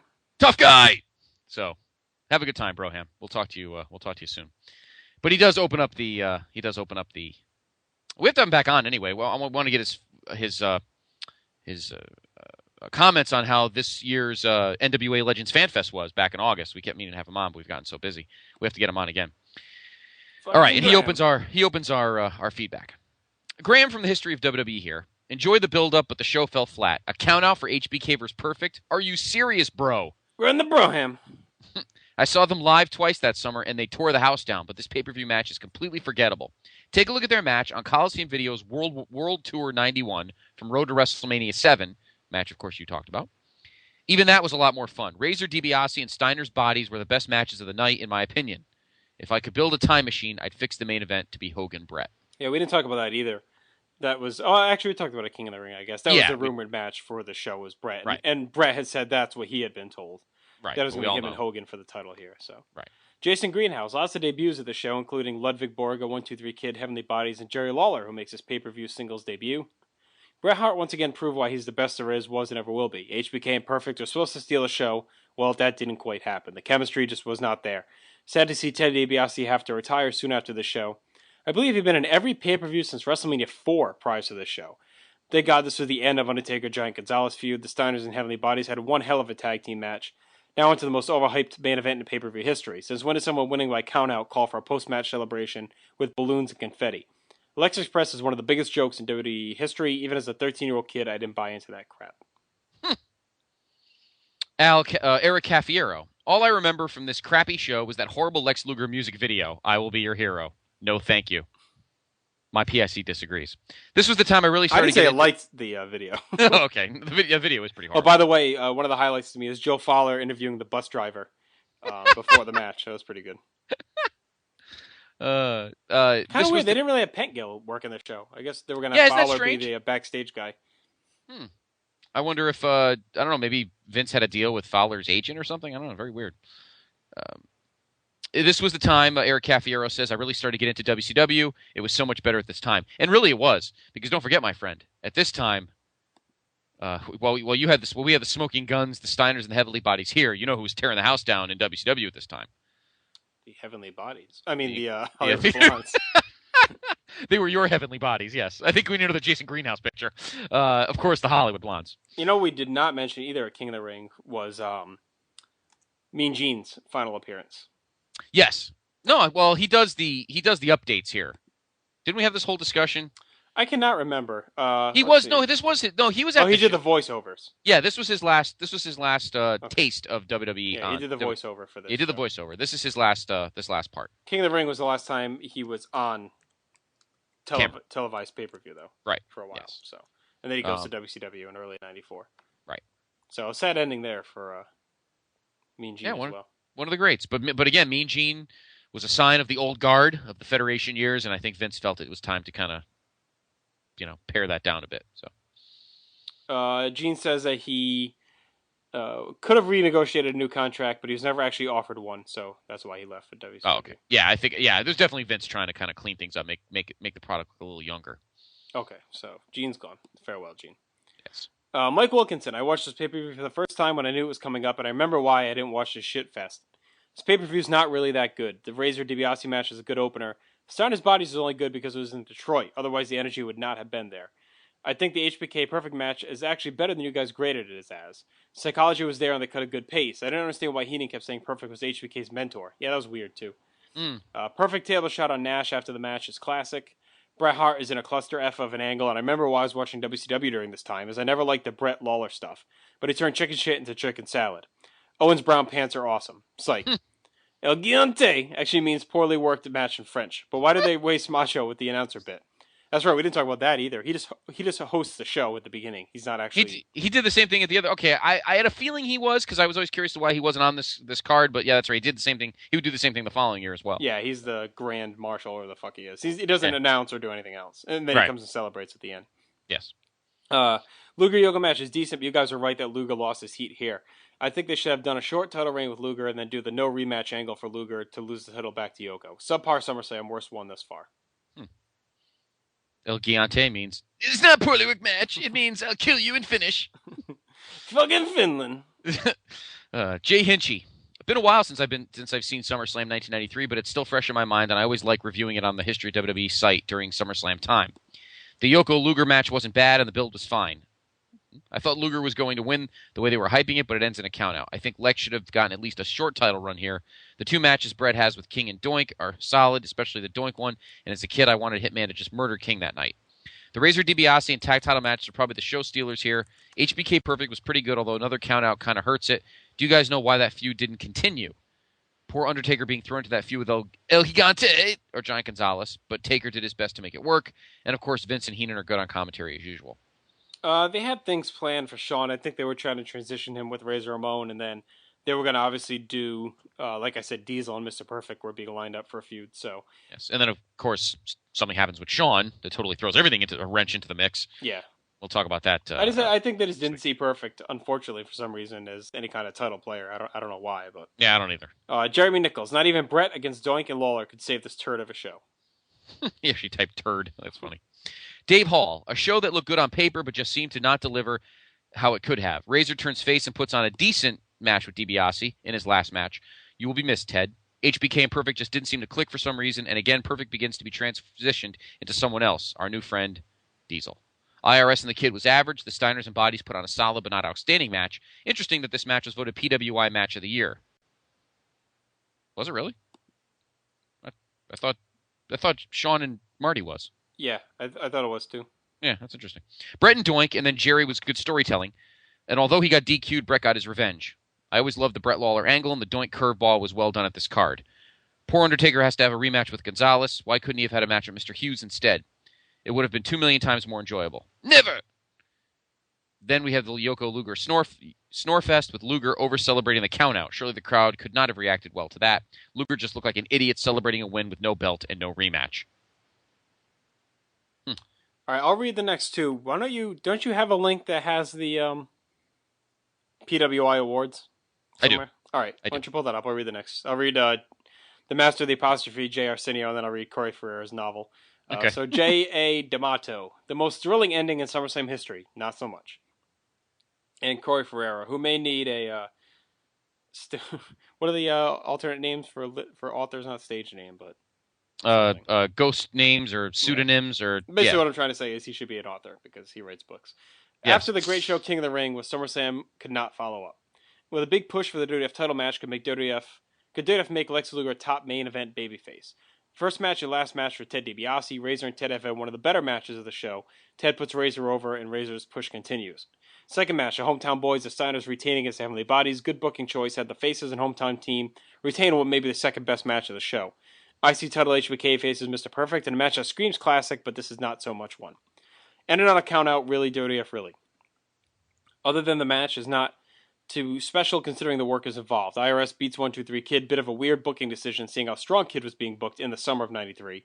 But IRS was the veteran and would make the established guy look weak, losing to a fresh young Kid on pay-per-view. Bret Hart in the middle of the show after main eventing the prior years. SummerSlam nonetheless puts with a good worker. Matt Bourne, the match is great, not passable. It's not great, but passable. Stuff with Lawler and Bret at the time was great, especially when Lawler interviewed Stu and Helen on Raw around this time when Bret faced off against Bam Bam. Of course, I think we talked about that quickly, but Bret and Bigelow fought on Raw, and Stu and Helen were up in the balcony, and Lawler went up in the crowd and was ragging on them right to their faces. Yeah, that's right. What's my spot here? Mike Jannetty coming off a good summer return to WWF loses to Ludwig Borga. Nothing to a major. Jannetty had run his course as a top of the line mid card act that he was early in the summer. And Ludwig was a new face they had high hopes for at the time. Taker beats Gonzalez, thank God. This feud is over and Gonzalez is done. Smoking Guns at Tatanka beat Bam Bam and the Head Shrinkers. Faces win to make the crowd happy with the ending the way it is. Main event time, heavily pushed Lex Luger, fresh off the Lex Express experiment, goes up against Yokozuna. Match is nothing major. I've never seen a crowd go so crazy for a count-out finish, like Luger had won the title. If WWF had given Luger a month and a half worth of promotion after slamming Yoko, then did the tour, why not put the belt on him and made the whole Lex Express angle a waste of time? And the money and time WWF put into it was a waste also. Overall, after two great SummerSlams before it, 1993 doesn't hold up. All right, so looking at the PWI awards, I think, was it Dave Hall, I think said it, right?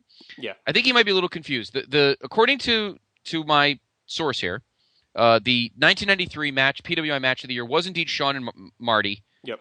From the Raw, when Marty won the Intercontinental title. However, he might be confused because the 1993 Tag Team of the Year was the Steiner Brothers, and the third runner-up that year was the Heavenly Bodies. Okay. Yeah, it must have been something like that. Yeah, the Steiners won it. Hollywood Blondes were second. Money Inc. was second runner-up, and Heavenly Bodies were third runner-up. Okay. So we might be confused. Makes sense. So, all right, since you got to read the Corey Ferrera novel, I'll back you up with the double bet whammy of John Sturm. Okay. Lots of good memories, not only for nostalgia reasons, but also for the continued new direction that the WWF was going in at the time. Hogan's brief, unwelcome return notwithstanding. Steiner's Heavenly Bodies was arguably the match of the night. A lot of love for that match. Yep. I'm happy about that. Yep. Yes. Though I'd also put Brett versus Doink up there as well. Dave Hall mentioned about that the Steiners match is PWI, blah, blah, we talked about that already. Now here, this is where this whole thing continues. He says the July 19th. We talked about that. That was the confusion, remember? Yeah. So it is the July 19th Shawn Marty Raw rematch was the PWI match of the year, not the May 17th. Right. Which often gets mistaken. Okay. Anyway, the Hart-Lawler angle was just off the charts awesome at the time, and it's a real shame that Lawler legal issues that fall derail the feud. We'll get to that at Survivor Series. Revisiting it in 1995 just wasn't the same with silly gimmick matches and fake dentists. I love Lawler mocking Stu and Helen during Brett's match with Bigelow on the July 26th Raw, especially Lawler asking how old they are and Helen replying, "What?" 12. 12. Okay, and part 2 of John Sturm's comments. One more thing. You've both rightly pointed out in the past year of pay-per-views how much the product and presentation had evolved since WrestleMania 8. Something else these past few pay-per-views have shown is how the booking mindset has also evolved. At the time, I didn't mind Hogan regaining the title at WrestleMania 9 too much, as I thought it naturally set up a Hogan vs. Brett match where Brett would go over. After all, we'd seen for years that monster heels never really won the big one, at least for very long. I was shocked when Yoko won the title back at King of the Ring, but then it made sense when Luger was turned that they were going to push him as the new Hogan megaface, similar to Warrior's title run in 1990.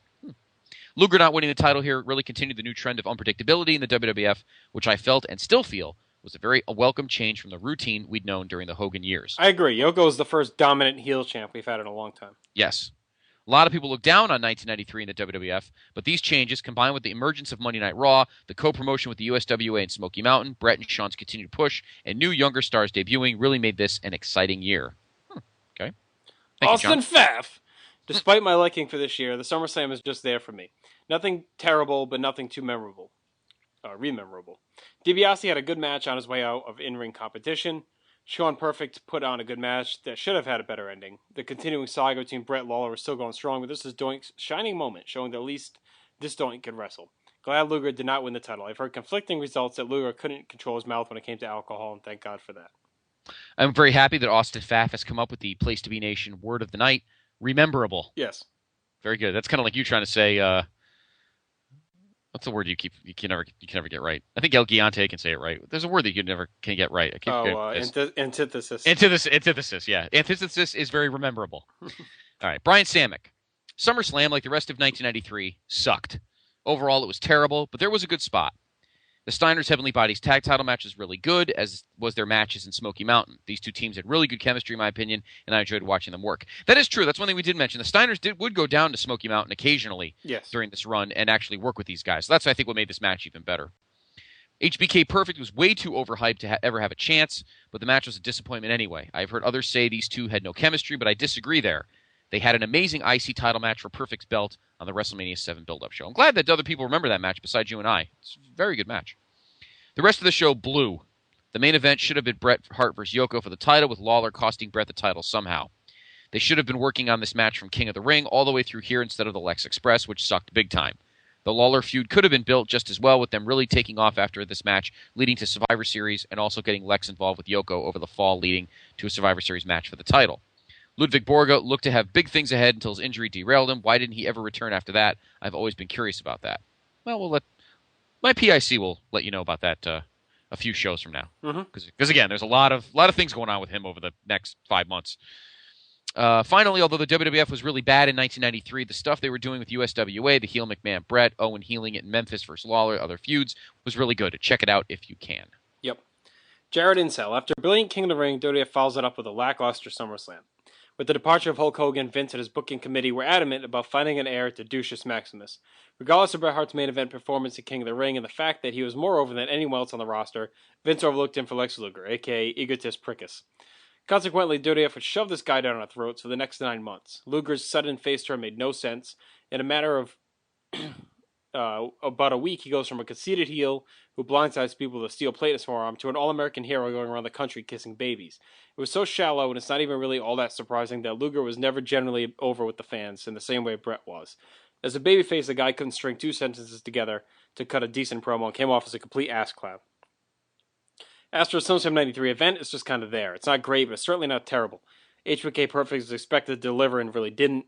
Bret puts on a good show against Doink and Lawler, but is obviously misused. The Steiners and Heavenly Bodies put on a decent tag title match, and DiBiase puts over Razor Ramon in his last WWF match. There's a solid 6-man tag, and we get a few cool pay-per-view debuts for 1-2-3 Kid and Ludwig Borga. Undertaker vs. Giant Gonzalez is the only awful match. To their credit, Luger and Yoko put on a decent main event, but the finish is disappointing, especially considering how much WWF did to build up Luger over the summer as the next champion. It made you wonder what the point was.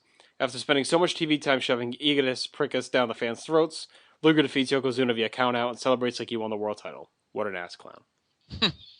Okay. Dave Hall does come back and say, John Sturm, I stand corrected. Michaels versus Jannetty was match of the year. Steiners were first runner-up.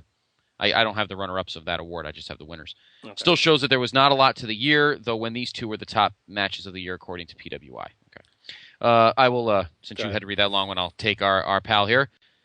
Kieran Polland. The Hot Scott. Yes. Not a bad SummerSlam. You should probably, I think you should say the Hot Scott in Gianteism. The Hot Scott. I think that's very good. Not a bad SummerSlam. We bid adieu to the $1 Million Man in an in-ring capacity as he leaves behind a career of great moments in the WWF. The IC title match isn't as bad as people make it out to be, but I can see why some people would be disappointed with it. I'm willing to bet Perfect and HBK had much better matches, whether it's on TV or house shows. Looking back, it's amazing how much Sean Waltman has bulked up. Here he looks like he just walked out of a concentration camp. Sorry to JB. Thanks to JBL for that line. The Brett Lawler angle was red hot, and Lawler's story about saving children from a burning bus is hilarious. It is actually pretty good. Yep. It's pretty funny. In Brett's book, he talks about how Owen told Board to make sure the water only touched Bruce or Owen would rib him for the rest of his days. It's a shame the angle didn't reach a conclusion until 2 years later. Did we talk about that as well? What's that? The Doink throwing the water on Bruce Hart when he came out? No, we didn't. Oh, yeah, but yes. He throws the confetti at some of the kids, and he douses Bruce with the water, which is pretty funny. Yes. It's a shame the angle didn't reach a conclusion until 2 years later when nobody gave a shit anymore. Borga looks ridiculous, but he does look like somebody that Vince wanted to push the hell out of. The Taker Giante match, once again, is an absolute shit sandwich, with the only entertaining part being Paul Bearer knocking Harvey Whippleman out of his shoes with a great clothesline. The main event is surprisingly good considering who's in the ring. Of course, everybody remembers that stupid ending. Why is everyone celebrating? Luger just lost his only shot at winning the title, yet everyone is jumping about and doing the can because he won by countout. Using that logic, we should be doing cartwheels when Orton gets DQ'd for attacking people with chairs. Luger looked like an idiot when choked when it mattered. I understand Vince is thinking that Luger winning at WrestleMania would be a bigger moment, but he should have pulled the Dusty finish out of the books by having Luger win with the forearm, then Tunney strips him a week later for the illegal use of the forearm. That would have worked. Mm-hmm. I wouldn't have had a problem with that. At least then he'd have a legitimate gripe. Guess we shouldn't be surprised by somebody who can't rip off T-shirts because they're too tight. Also, Aaron Neville sucked monkey balls. The Japanese singer was better. That's right. We didn't mention Aaron Neville either. Yes, that's right. John Stern comes back. No worries, Dave. One little piece of trivia I thought about from the show. Bret Hart was involved in every SummerSlam to this point, 6 total. And this is his first match where he was not involved in a title match. Ultimate Warrior would be second at this point with 4 title matches, ending with his final SummerSlam in 1992. Kind of interesting to see how heavily involved both were in title matches during these early years, and how little Hogan and Savage were. Precisely. So there is our comments from the Place to Be Podcast Facebook page. I have now moved on to the wonderful History of WWE website, Facebook page run by the great Broham, Graham Cawthon. Comments not as long here. I'll begin with Charles Walker, who says, SummerSlam 93, Palace of Auburn Hills. I was there. It was an awesome night. Okay. That's good that we actually hear somebody who actually was there. Yep. I bet you the mood, because think about it. Let me ask you this then. If you were there, would the count-out thing really have bothered you if you were there? Probably, yeah. I mean, it probably would have been fun seeing everyone celebrate, but... Okay, that's interesting. All right, here's your boy, Sam Ho. It was a night when Giant Gonzalez was laid to rest in peace by The Undertaker. Go to hell, Sam Ho! Brandon Whitehead, a count-out? A count-out? That is all. Steve Riddle, SummerSlam 1993 is just a meh show. There are some good gems like the tag title match and the 6-man match. Bret Hart wrestling twice in 2 good matches is always a treat. Luger Yoko wasn't terrible, it just had a crap ending. I'm not even going to waste my breath with Taker Gonzalez 2, and the IC title match was more disappointing than bad. Overall, it's a show I won't throw in on a win, but it's another fun nostalgia show to watch. And I'm glad Steve Riddle, the first guy who actually mentions the 6-man tag. No, a couple of people mentioned it. Did we mention? Okay, I didn't even. There's somewhere in that some of those War and Peace comments, but that's okay. But I'm glad a couple people did mention the 6-man tag. David Dixon, Lex Luger should have won the WWF World Heavyweight Championship that night. After all that hype, WWF makes it all pointless and screws up big time. Other than that, a good show. Brett Hosmer, I was there too, Charles. I'll never forget coming in and seeing all the red, white, and blue balloons at the top of the rafters and saying Lex Luger's going to win the title guaranteed. Then, when they had the ridiculous count-out finish and people were cheering, I was yelling at people. He didn't win the belt. What the hell are you cheering for? It was so beyond stupid to me. The rest of the show was okay. It's funny. That's good that we had a couple people that actually went to the show. Yeah, it's cool. That is very, very cool. And finally, Chris Scolds. SummerSlam 1993 was an interesting show, to say the least. The first WWF pay-per-view in the post-Hulkamania era. Most fans thought Luger was a slam dunk for the WWF title, considering the incredible amount of hype he received in the weeks leading up to the match. I, for one, was beyond happy Yokozuna retained. Luger was a poor man's Hogan with Made in the USA gimmick. He was not a proven draw, and the crowd reactions he received at the live events was lukewarm at best. While the finish may have seemed anticlimactic, the correct decision was made by Vince to have Yoko get an extended reign and finish the year as champion. The rest of the card wasn't bad either. Recommended show. And we do. We might have knocked it down a bit, but if, watch it again, and maybe you might think differently about it. That's why we're here. So,